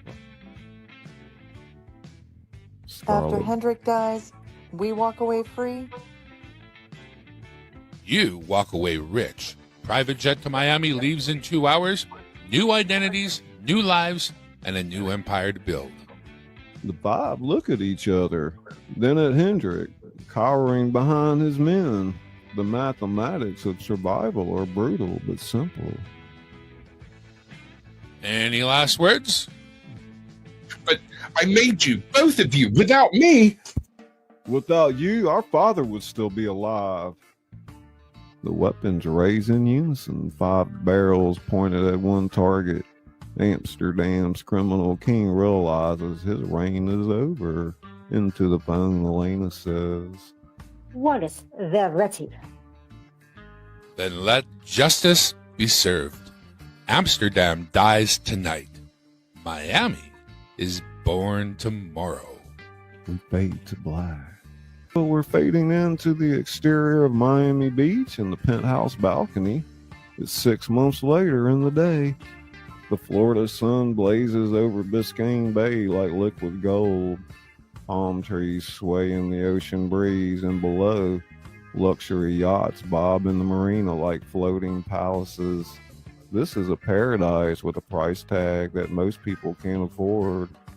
Marcus Vega, now wearing a tailored Armani suit instead of tactical gear, leans against the marble railing, his eyes scanning the horizon. The boy from Barcelona who once lived on a houseboat in Amsterdam now commands a view worth $50 million. Diego Vega emerges from the penthouse, also transformed. Gone are the rough edges and desperate survival instincts. In their place stands a man who radiates controlled power like a jaguar in a business suit. Diego handing Marcus a Cuban cigar. The Colombians confirm the shipment, 50 kilos of pure arriving tomorrow night. Volkov's replacement wants to meet. It seems our reputation from Amsterdam preceded us. Funny how killing a man's boss opens doors. They light their cigars, the smoke mixing with the salt air. Below them, Miami bustles with the energy of endless possibility and hidden corruption. You ever think about Amsterdam? Every day, but not with regret. The women? Scarlet runs the Keys operation, Marina handles the art smuggling, Valentina's in charge of the cybersecurity. And Elena? Elena disappeared the night we landed. Wallace said she'd earned her freedom. You believe that? I believe Wallace rewards loyalty and eliminates threats. Elena was family. She got the reward. The sliding door opens. Marina Delacroix steps into the balcony, no longer the sophisticated art expert from the Rijksmuseum. Now she's the Miami operations cultural liaison, moving stolen masterpieces through high society auction houses. The Picasso sale went through. 12 million. Clean money in 3 Cayman accounts. Beautiful work as always. She looks out over the bay. Sometimes I miss the simplicity of Amsterdam. Hit a target, steal some bonds, get paid. This is better. We're building an empire, not just surviving day to day. Wallace called. He wants to see you both tonight. About? Expansion. Something about New Orleans? Marcus and Diego exchange a look. In their world, expansion means opportunity. It also means war. The Bourbon Street families won't give up territory easy. They will if we offer them the right incentives. Or eliminate the right obstacles. The interior of Wallace's Miami headquarters at night. Wallace Marcellus sits behind a glass desk overlooking the Miami skyline. The office is a monument to success. Crystal chandeliers, original Monet paintings, and enough surveillance equipment to monitor half the eastern seaboard. Marcus and Diego enter, no longer the desperate soldiers who fled Amsterdam. They move with the confidence of men who found their place in the world. Wallace is without looking up from his documents. 6 months, 50 million in revenue, 3 rival operations eliminated. The Cuban cartels respect you. The Russians fear you. I'm in.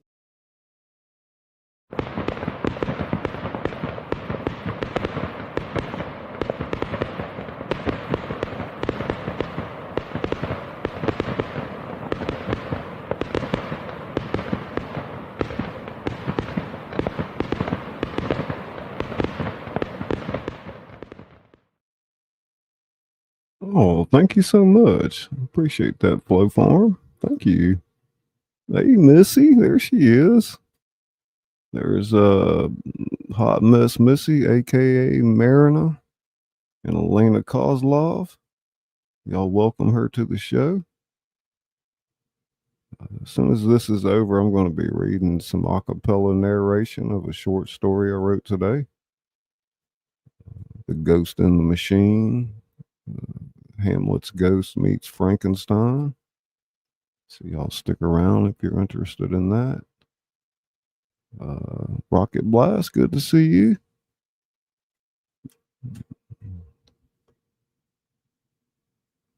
A lot of faces coming and going tonight. Yeah, thank you so much. Hey, Lawless. All right, my broska, Lawless in the world. There's Marketplace, Jody Pop. Just going up the scroll here for just a second. I guess it's cutting me off there. Yeah, thank you, Misha. Thumbs up, thank you. Might be a little hot on the mic. Let's get us back to the story here, and we'll take a little trailer break, and then I'll read to you. ScullyPop. ScullyPop. Flow tingles. Micheline. Whoop. Rocket Blast. Hot Mess Missy. Breast. We learn from the best. Wallace finally looking up. Flattery, Marcus? That's beneath you. What's in New Orleans? Wallace slides a folder across the desk. The Boudreaux family controls the port. 80% of South American cocaine flows through their docks, but they're old school, sloppy, vulnerable. Marcus studying the files. What's our timeline? 3 months to establish presence, 6 months to control the operation. By Christmas, I want New Orleans flying our flag. And if the Boudreaux family objects? Then you do what you did to Hendrik. You remind them that evolution is mandatory in this business. Wallace walks to his window, hands clasped behind his back like a general surveying his battlefield. Amsterdam was your audition. Miami was your training. New Orleans will be your masterpiece. What about backup, Scarlet and the others? We'll remain here. Maintaining operations, this is your show, gentlemen. Prove you're ready for the next level. Which is? Wallace turns his back to them. Chicago, Detroit, eventually the entire eastern seaboard. But first, New Orleans. Marcus closes the folder, his decision made. When do we leave? Tomorrow, private jet, new identities, unlimited resources, everything you need. to build a kingdom. And if we fail? You won't. Failure is not in your DNA. Your father proved that in Barcelona. You proved that in Amsterdam. Now prove it in America.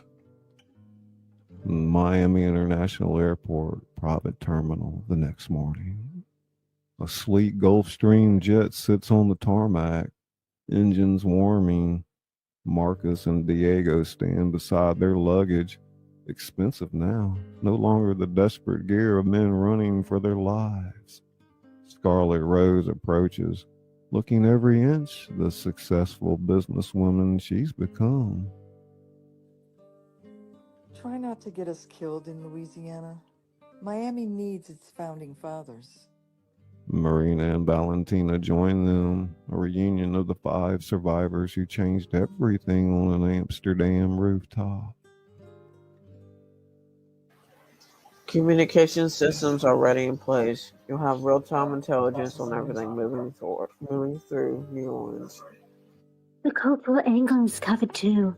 New Orleans loves its art scene. I've already established contacts. From warehouse fighters to empire builders, Papa would be proud. Marcus looks at his brother, then at the 3 women. We started as strangers in a war zone, and now we're family. Family that kills together, stays together. They board the plane.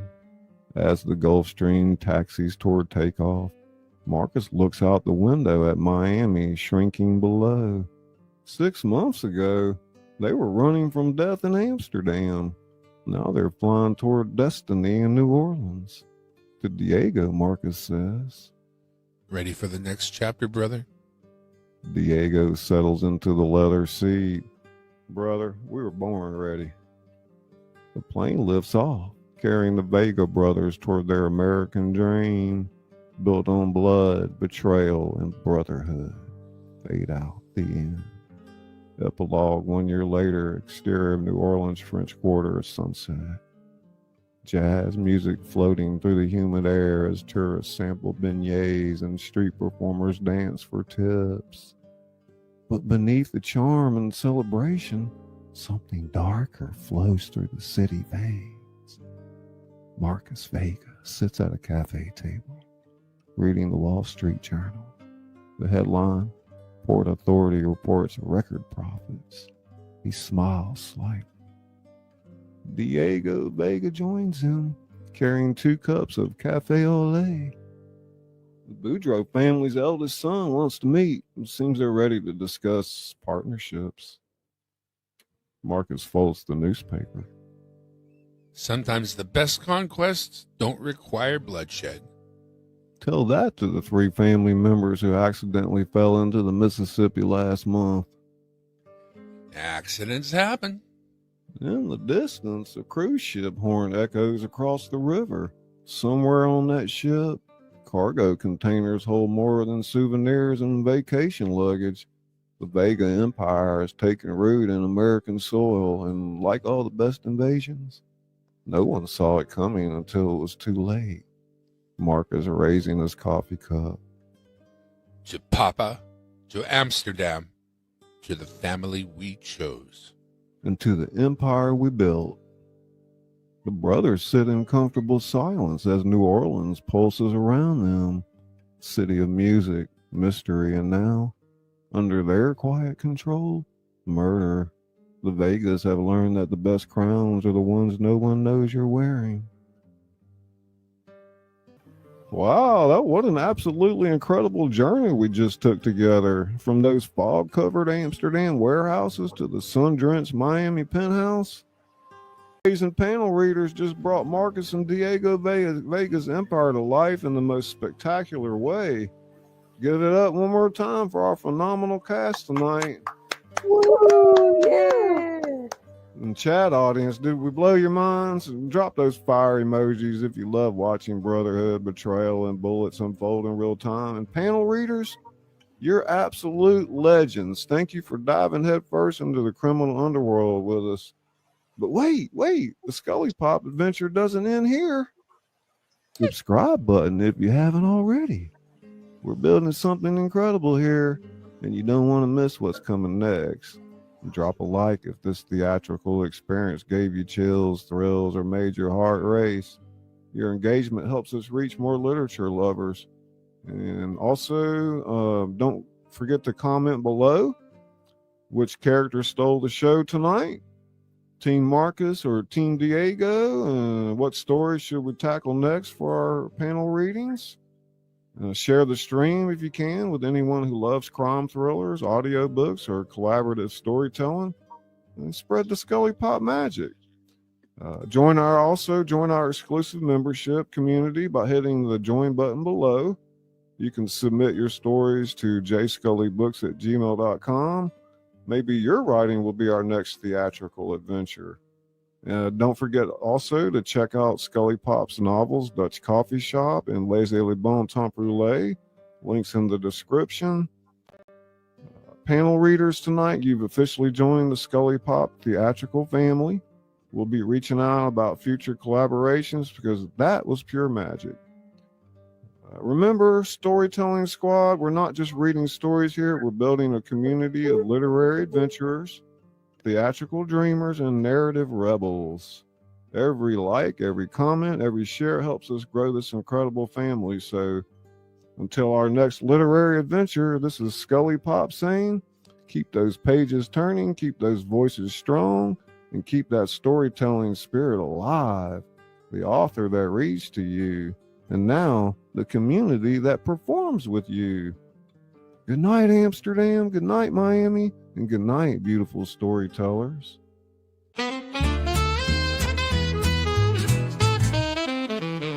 Well, hey there, friend, pull up a chair. It's your boy ScullyPop with stories to share. From the page to the stage, I've done it all. Books on the shelf and curtain calls. I whisper tales in the dead of night with a little ta-ta-ta just to feel right. And if you need some tingles down your spine, ska, ska, ska, yeah, that sound is mine. And buckle up, it's quite the ride. We're going deep, no need to hide. Where the entertainment doesn't stop. You're tuned in now to ScullyPop. So close your eyes, then enjoy the glide. And we'll see you on the other side.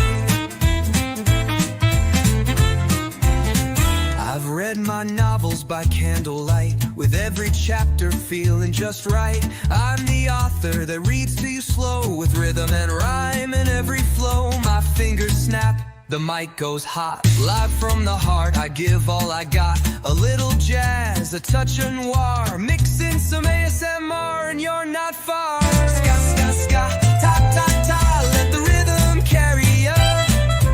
Ta, ta, ta, ska, ska, ska. Feel the story, feel the vibe.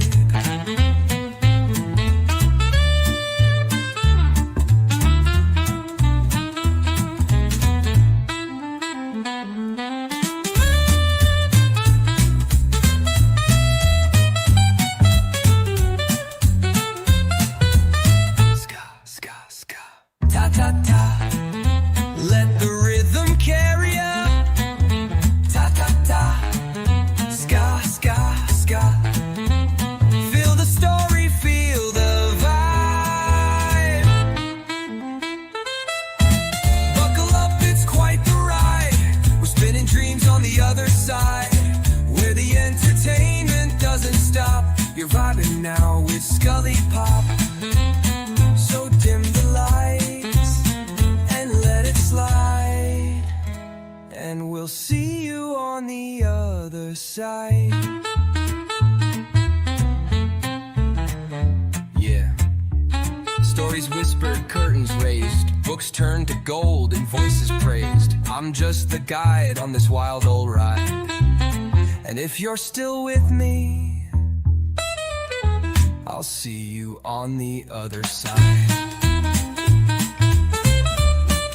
Da, da, da.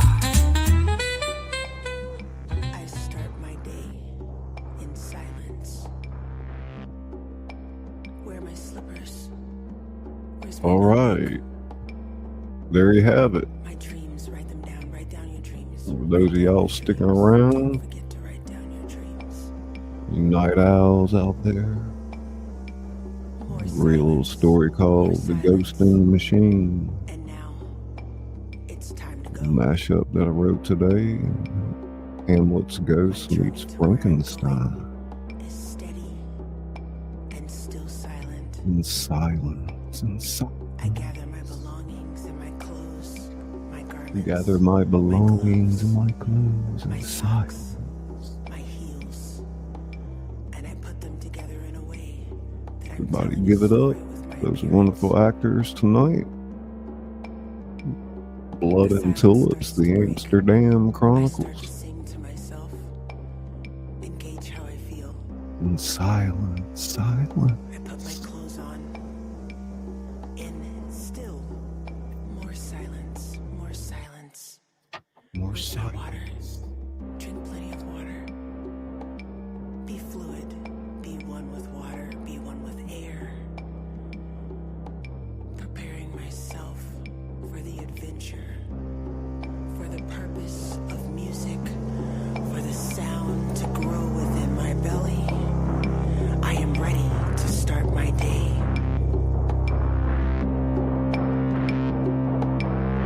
I let my vocals carry me. Carry me to the next moment.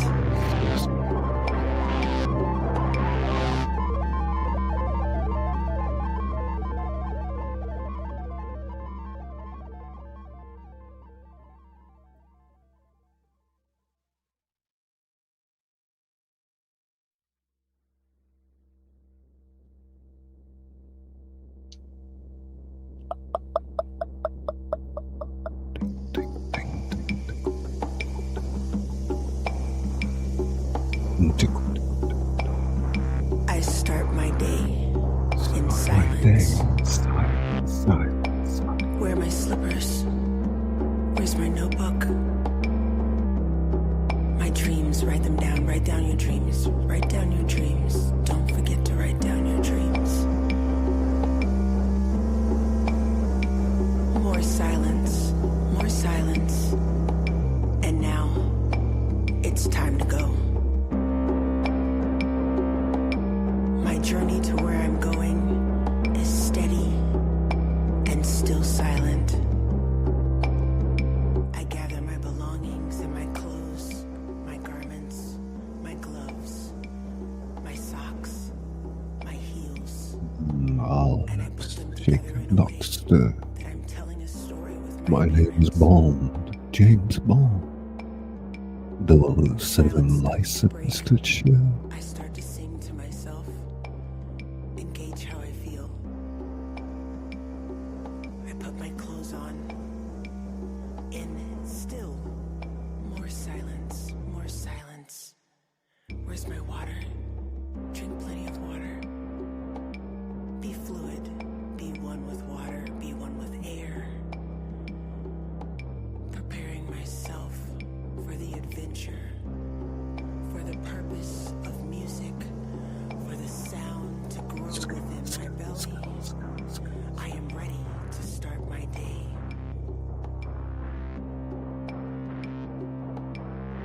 I let my vocals carry me. Carry me to the next moment.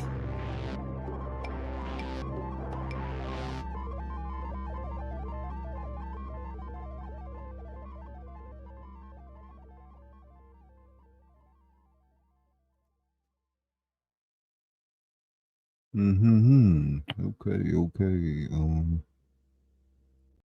What are we gonna do here? Gonna read.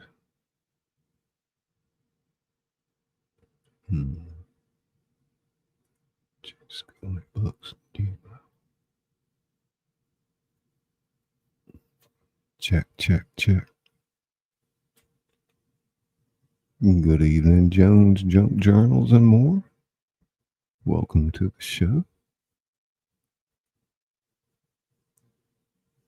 Let me pull my comments up here. Welcome, John. I'm going to read a cappella, a story that I wrote today. Check.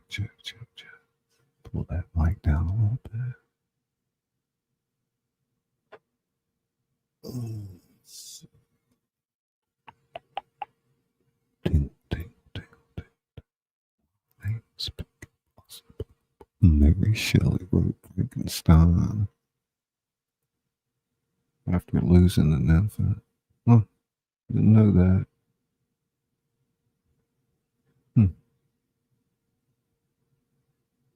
No, no. I'm dreaming of olives. Hey, Timber, write down your dreams. Heck yeah. Timber Pop.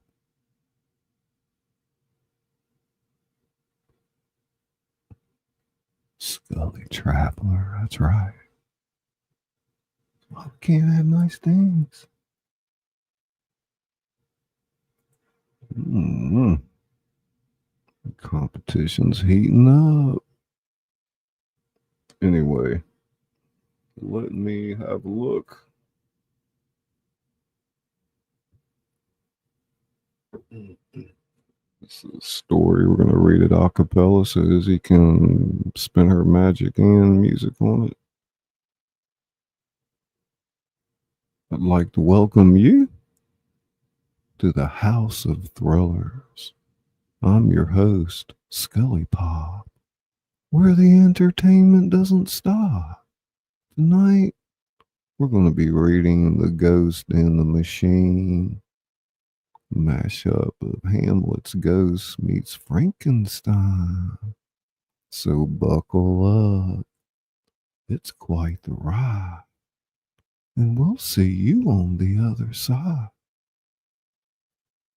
Good. So, it's the beautiful thing I can do is take break when I want. Take break when I want to.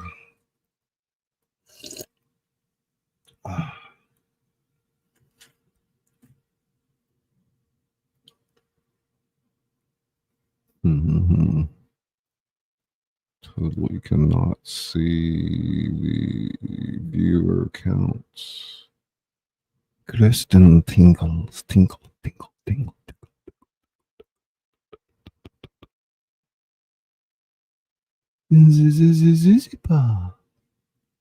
Check.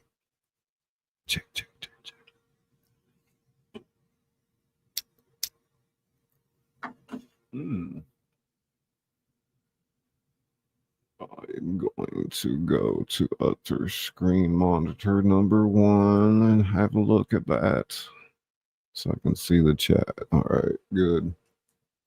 Oh my God, he didn't check. I'm going to flick his earlobe.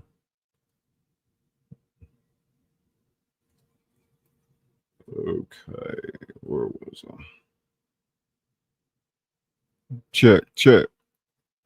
How's that? That better?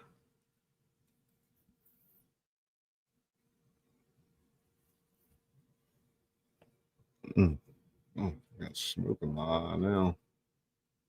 Yeah. Hello. Check.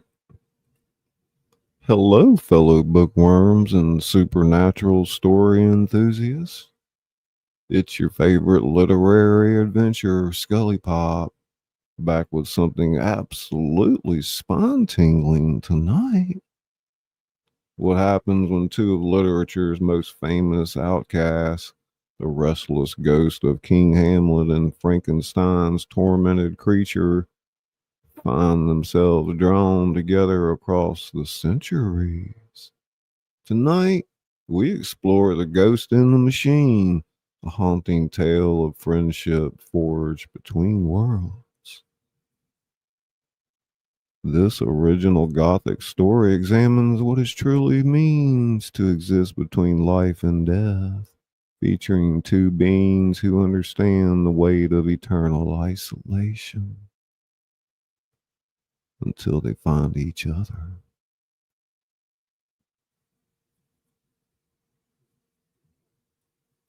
Before we dive into this supernatural encounter, make sure you've got your headphones ready for the full immersive experience.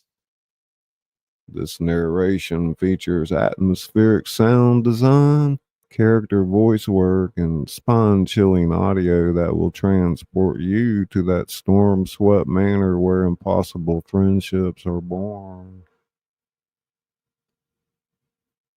If you're enjoying ScullyPop's literary journeys, don't forget to smash that like button and hit subscribe. Ring that notification bell to catch every new narration the moment it drops. For our amazing community members, check out the membership options below to join our special Tingle Room library or observatory.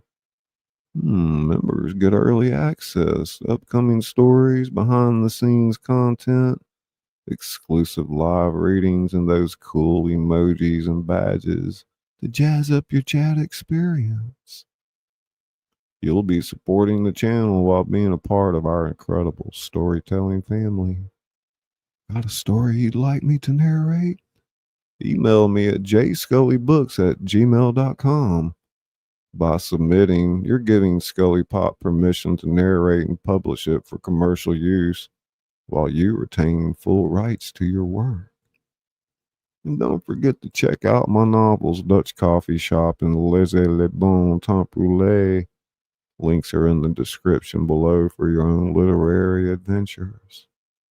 Now, settle in, dim those lights, and prepare to witness an impossible friendship between the supernatural and the scientific, where loneliness transforms into understanding and monsters discover they're not so monstrous after all.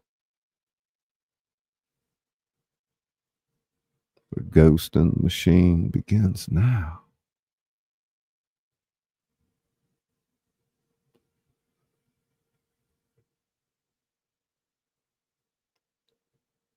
The mists of Elsinore had grown cold with centuries of sorrow. Yet still I wondered. King Hamlet's ghost, that specter of vengeance and unfulfilled justice, drifted through the castle's crumbling battlements like smoke through ancient stone. How many decades had passed since young Hamlet's blade found its mark? How many years since the Danish court had fallen to dust in memory? Time meant nothing to the dead. Yet on this particular night, as autumn winds howled through the skeletal remains of my former kingdom, something called to me beyond these familiar walls. A presence, not living, not dead, but something caught between worlds like myself. I followed the pull through misty moors and across forgotten borders, my ethereal form gliding over landscapes that had changed beyond recognition. The world of the living had grown strange indeed. Great cities sprawled where once forests stood, and strange contraptions of metal and steam belched smoke into the starless sky.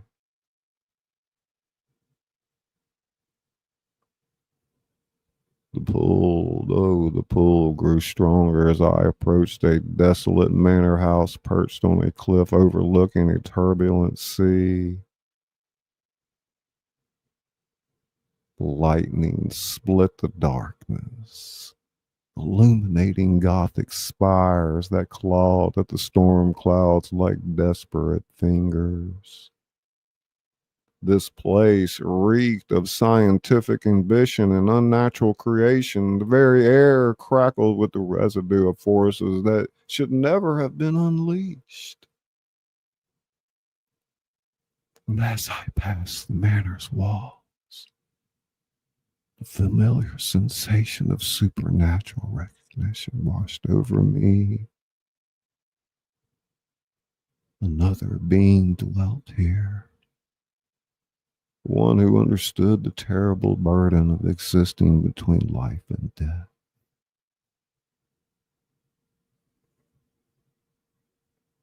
In the manor's highest tower, I found him. The creature sat hunched over a desk covered in philosophical tomes and scientific journals, his massive frame dwarfing the delicate furniture. Victor Frankenstein's monster, though he had long outlived his creator, bore the scars of his unnatural birth like badges of eternal torment. His skin, patchwork of flesh stitched together by ambitious hands, bore the pallor of one who had never truly lived, yet could never truly die.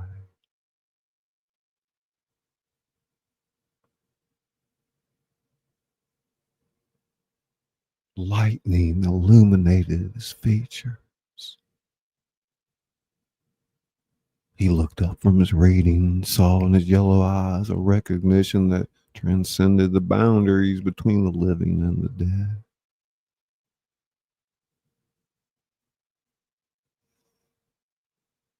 You're not of this world, the creature spoke, his voice a rumbling bass that seemed to shake the very foundations of the tower. Yet you are not entirely departed from it either. As are you, I replied, my voice carrying the weight of centuries. We are kindred spirits, you and I, trapped in the spaces between existence and oblivion. The creature set down his book, studied me with those unnatural eyes. I haven't walked the earth for nearly 2 centuries, seeking understanding of what I am. Man calls me monster. Yet I think and feel and suffer as any human might. What manner of being are you? I am King Hamlet of Denmark, I intoned, little carrying little weight in this modern age, murdered by my brother's treachery, bound to wander until justice is served. Though justice came long ago, still I remain a ghost seeking purpose in a world that has forgotten its ghost. The creature rose from his chair, his 8-foot frame moving with surprising grace despite its crude construction. Hamlet, I have read of you in my studies. Shakespeare wrote of your son's quest for vengeance, did he not? He did, though the playwright took certain liberties with the truth. I moved closer, studying this marvel of scientific ambition. Tell me, creature, do you dream? A shadow passed across his features.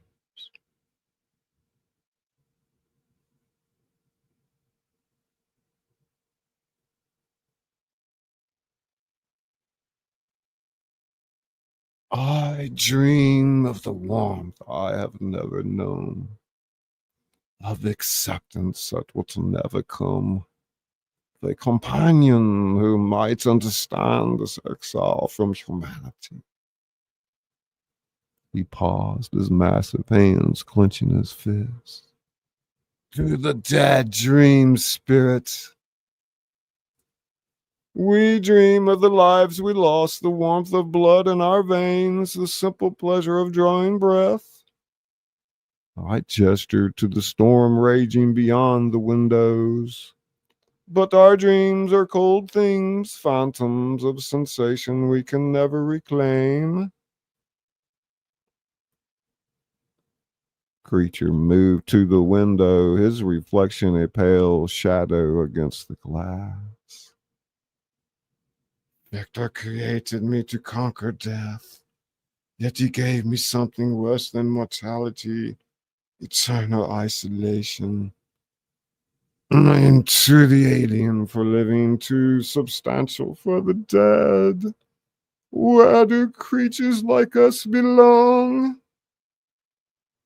Perhaps we belong with each other. For the first time in 2 centuries, something resembling hope flickered in the creature's eyes. You would befriend a monster? Monster? I have haunted kings and driven princes to madness. I have whispered vengeance into the ears of the innocent until they became murderers themselves. Which of us is truly the monster?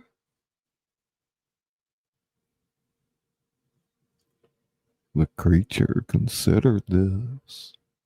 His scarred features working through emotions that had rarely been expressed.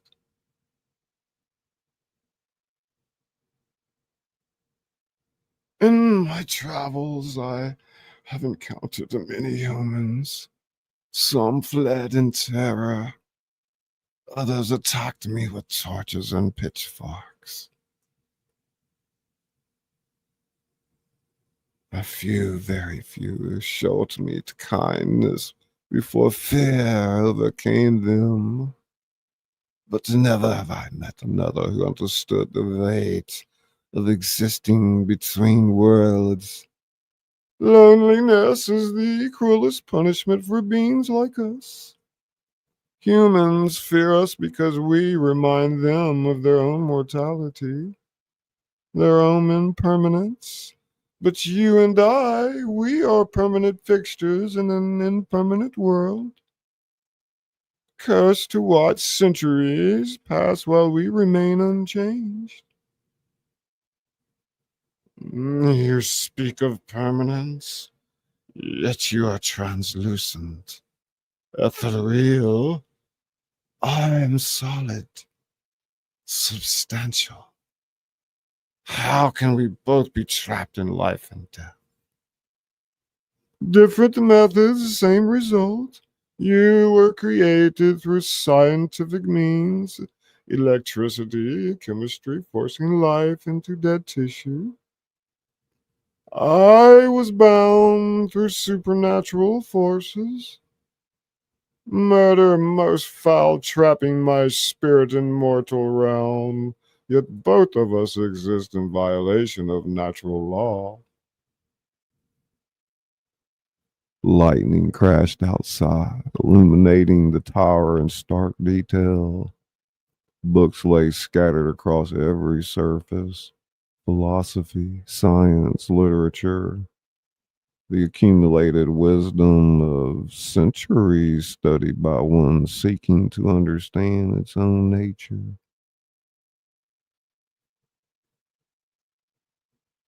These books, you seek answers in human knowledge. I've read everything from ancient Greek for philosophy to modern scientific treatises. Aristotle, Locke, Kant, all attempting to define the nature of existence, the boundary between life and death. Yet none of them contemplated being like us. Perhaps that is because beings like us were meant to define ourselves. Creature's wise eyes widen, almost childlike expression of wonder on his terrible features. You mean we not be bound by human definitions of what we are? Precisely. You are not merely Frankenstein's creation. You are your own being, shaped by 2 centuries of experience and contemplation. I am not merely the ghost of a murdered king. I am something beyond the simple desire for vengeance.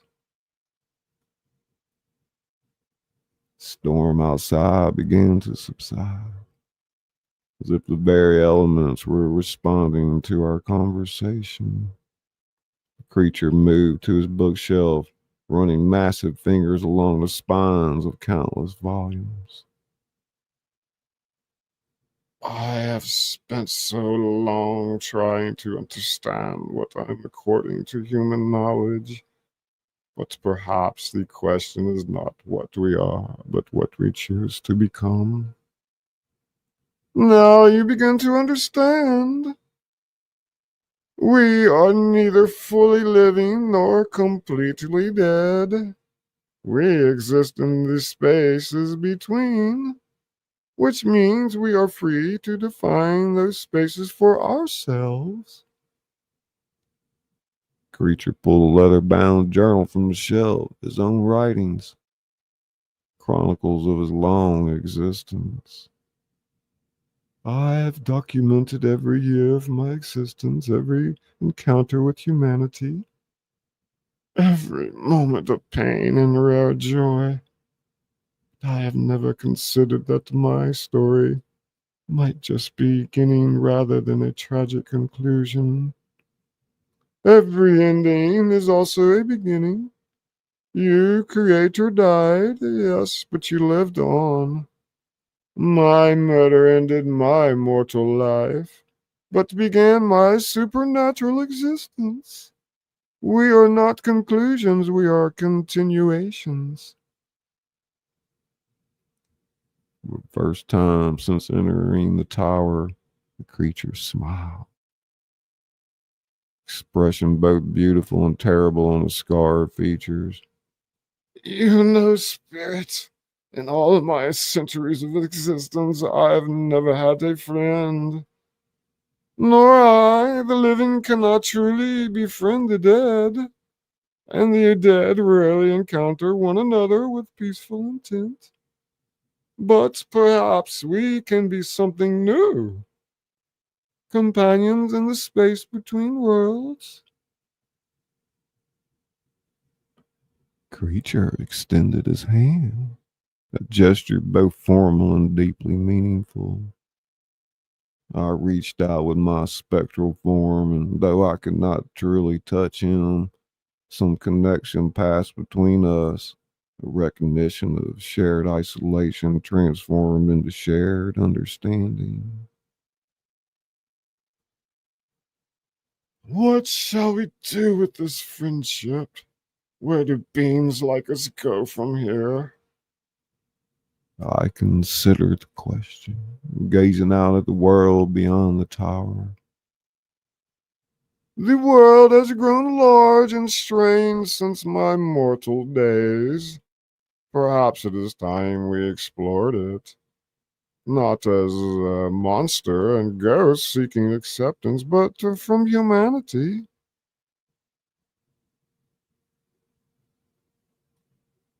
But as ourselves, defining our own place in existence. Together? Together.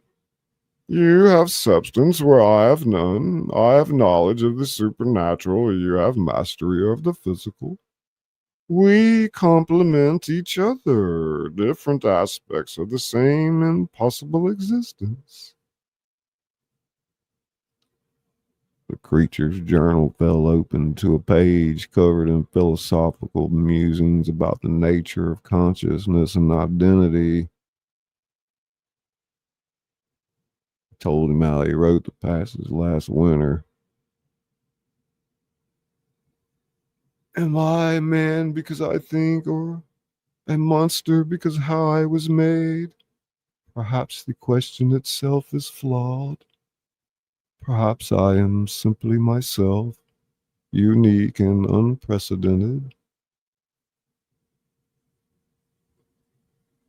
Thunder rolled across the sky, but gentler now as if the storm itself were settling into peaceful resolution. The creature closed his journal and turned to face me fully.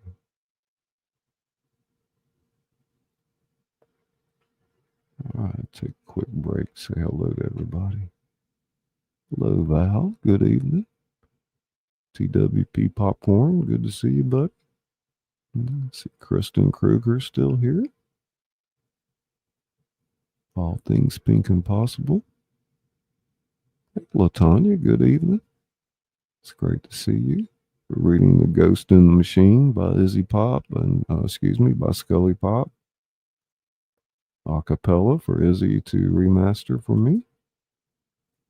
Stitching it up. Might better check my broadcast real quick. How you doing? Good to see you. Jody's still here. Izzy Pop. Okay. Everybody doing all right? Thank you for being here. Maybe y'all getting tired of looking at that. Let's see what else I got up here. It's kind of a pretty picture, I guess. Everything okay, Izzy Pop?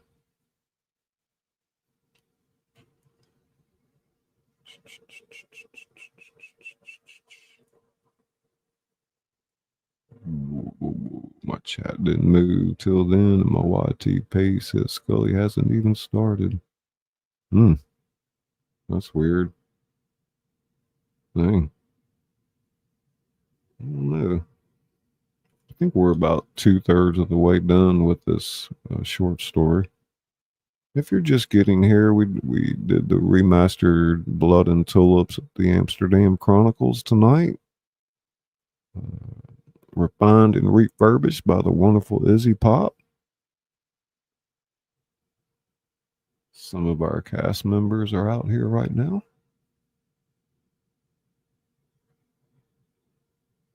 Great story, says Pink. You're welcome, Kristen.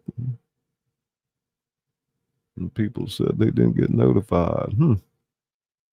That's weird because I don't know. I'm gonna get like a view count on my StreamYard tonight. There must be some communication barriers in play. Well, how you doing, stitching it up?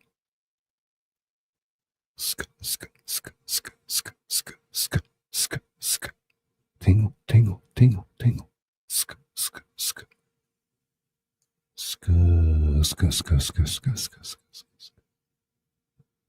Tingle brain. Tongue click. Super wow. $1 million. 0 calories. Tingle, tingle, tingle, tingle. What? That's kind of weird. Everybody's been here, and you're saying it even started, huh? Maybe it's true. Maybe a lot of people don't even. There's probably something going on the platform. It'd be just my luck.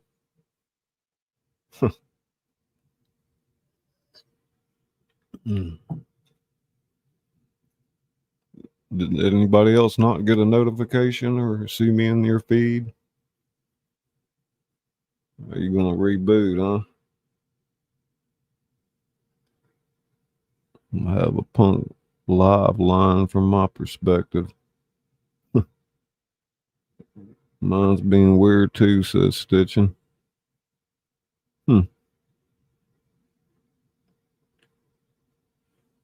Ooh, yeah, got a good old juicy hamburger on my mind.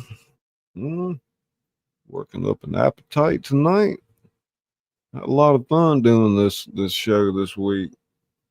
Every time get busy writing a new one here soon. Kind of feel like doing a comedy or something. I'm not sure.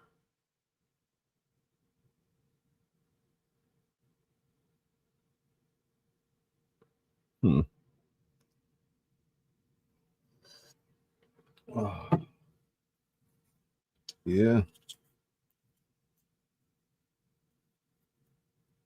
That's your favorite, huh? I know. Well, I got some good hamburger meat the other day. It was so good. I usually eat a hamburger with a sweet potato and some white potatoes. Excuse me. But my stomach is okay with that. So And I eat, normally twice a day. I eat chicken and rice with like homemade broth and all that. Really, the only treat that I get is the maple syrup in my tea, and I'm good with that.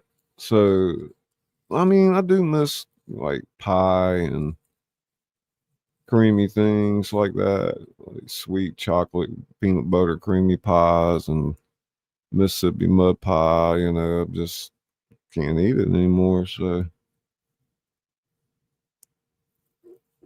but I mean, that's partly going to be up to me to figure out, like, I know what I can eat, so let's get inventive and creative and make that kind of gourmet, I think. Yeah, well, look at all those green shirts out there.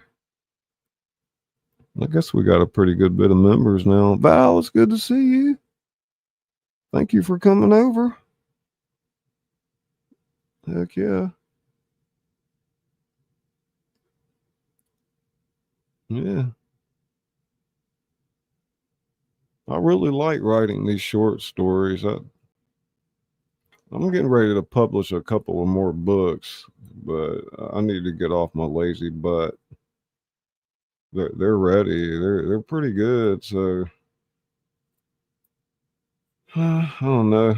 Figure out what I want to do with book covers and stuff like that. I still got a bunch of bookmarks from the other books here at the house, but I got some couple of cases left of those first edition Dutch coffee shops, but kind of picky with those. Still says upcoming. Damn. Shoot, I don't know. Might not. Some people might not even be working for them tonight. I mean, it says I got 0 people watching. I don't get it. How many people's watching right now? Oh, golly.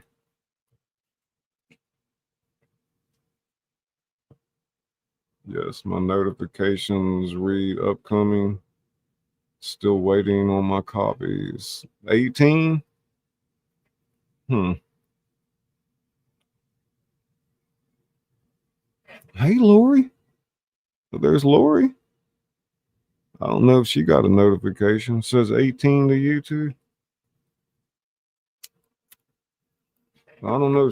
Stitching said she was having problems. Now she goes live a couple of times a day, so she knows if something's out of the ordinary.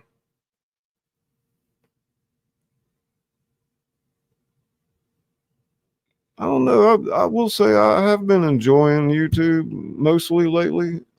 I mean, there's all the prep work and stuff that can kind of burn you out, but like, I really like going to people's shows and meeting different people, and had a lot of fun in the music community lately. I do have, some of y'all don't know that, but I have things going with other communities, like in the literary space and the creepypasta space with narrators, booktubers. Those are 3 different genres that cross reference with me. And now there's the music scene, which I think fits in fine as well as far as entertainment and having musicians come up on the show. Hey, Seymour. Seymour, what's up, buddy? Hey. Yes, I told it to notify me, and it just never did, and it still shows you upcoming. Except I saw that the red ring around you when I went to my homepage. That's the only reason I knew you were alive, or knew you were alive. Huh.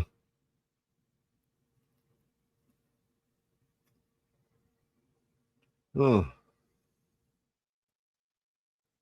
Y'all getting creeped out from the story tonight?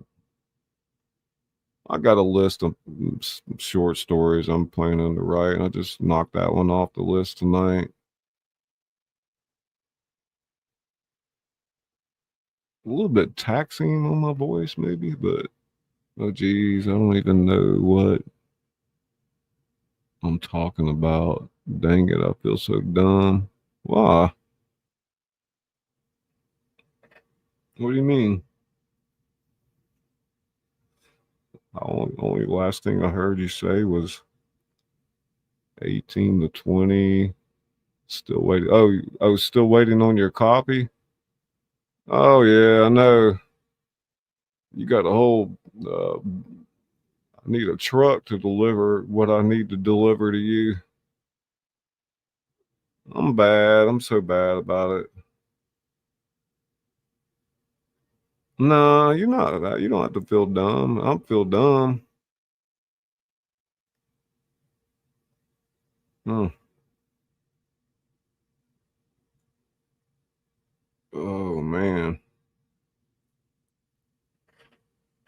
Man, we've been going almost 2.5 hours. Huh. Um, let me see here. Let me work on the end of this story. How much we got left here? Where was it?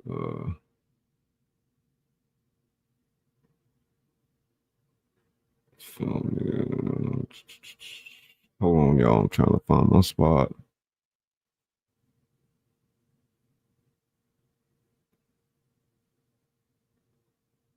Oh man. Uh,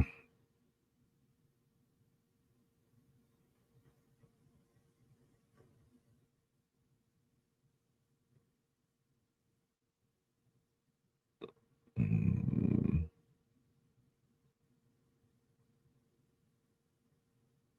I think I know where we're at.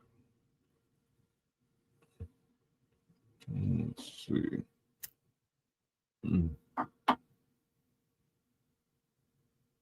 Gosh, it's driving me crazy. I can't see some of that stuff, man. We're good though.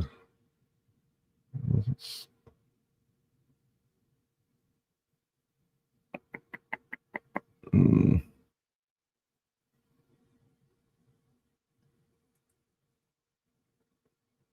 mm. My live was blank. Your live was black or blank? Really? Huh. What the heck? All right.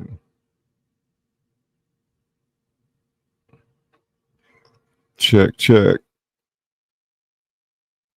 Check, check, check.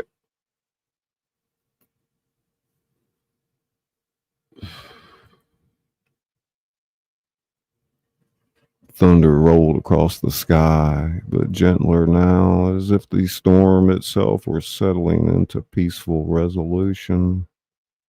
The creature closed his journal and turned to face me fully.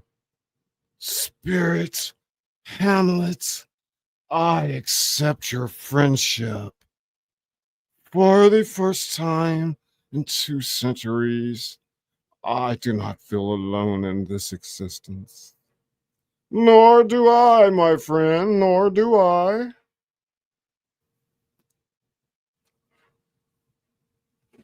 As dawn approached, bringing with it the pale light that would force me to seek shadows, I realized that something fundamental had changed in both our existences. We had found what neither science nor supernatural force had been able to provide: understanding, companionship, and the recognition that even beings caught between worlds need not face eternity alone. The ghost in the machine, two impossible creatures finding possible friendship in the spaces between life and death. Perhaps that is what redemption looks like for beings like us. Not acceptance from a world that fears us, but acceptance of ourselves and each other. In the growing light, I began to fade, but for the first time in centuries, I looked forward to the next darkness when I would return to continue this unprecedented friendship. The creature waved farewell, and in that simple gesture, I saw not the monster that humanity feared, but the being he had chosen to become. We were no longer alone.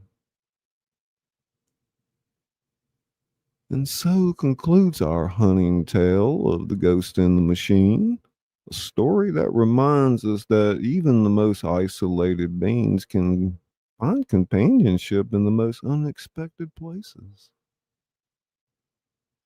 What did you think of this supernatural friendship? Did King Hamlet and Frankenstein's creature find something in each other that centuries of solitude couldn't provide? I'd love to hear your thoughts in the comments below. Were you moved by their recognition of shared existence between worlds? If you enjoyed this Gothic encounter, here's how you can support ScullyPop's literary adventures. Smash that like button if this story gave you chills. Subscribe and ring the notification bell for more supernatural tales. Comment below what your favorite moment from tonight's reading. Share this video with fellow lovers of Gothic literature and monster stories. And join our exclusive membership community for early access to stories like this. Behind the scenes content and exclusive live readings you won't find anywhere else. Click that join button below. Have your own story, your own ghost story, or check.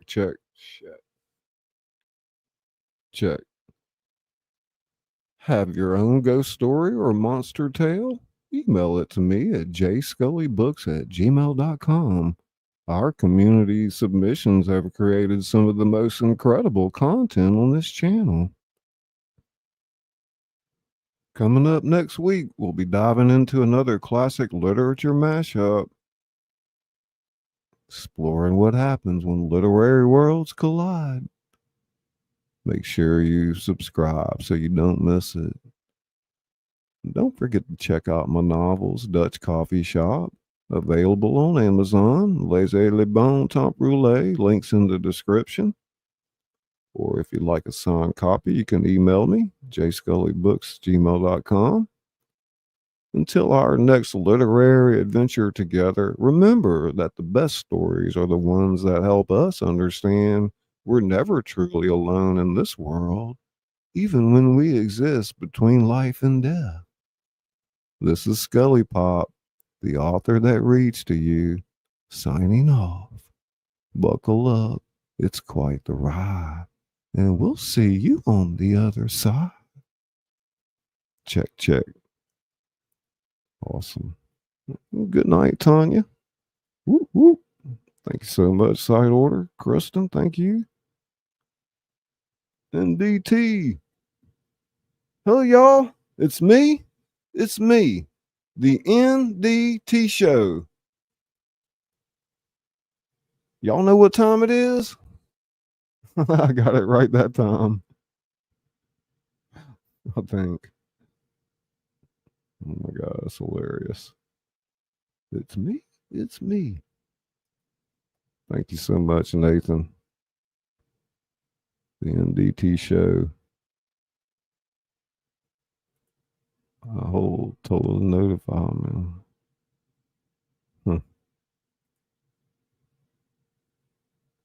Izzy Pop. Great job, Izzy Pop. Big hand for Izzy Pop. Yeah. Oh. Goodness. Yeah, we about wrapped her up. A little background for a second there.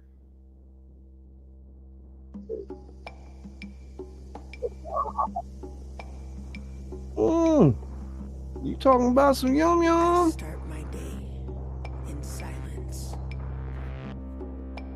Where are my slippers? Where's my notebook?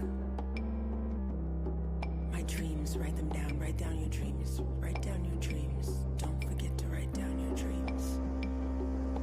Do y'all know what time it is? It's me. It's me. The NDT show. Y'all know what time it is? It's time to go. My journey to where I'm going is steady and still silent. My journey is steady. I gather my belongings and my clothes. I gather my belongings and my clothes. My socks. My socks. And I put them together in a way that I'm telling a story with my appearance. And I put them in a way I'm telling a story to my parents. I start to sing to In my silence. engage how I feel. I put my clothes on. In still more silence, more silence. Where's my water? Ting, ting, ting, Plenty of water. Be ting, fluid. ting, ting, Be one with water. Be one with air. tingle, tingle, tingle. Preparing myself for the Silence. adventure. For the purpose of music. For the sound to grow within my belly. I am ready to start my day. I am ready to start my day. I let my vocals carry me. Carry me to the next moment.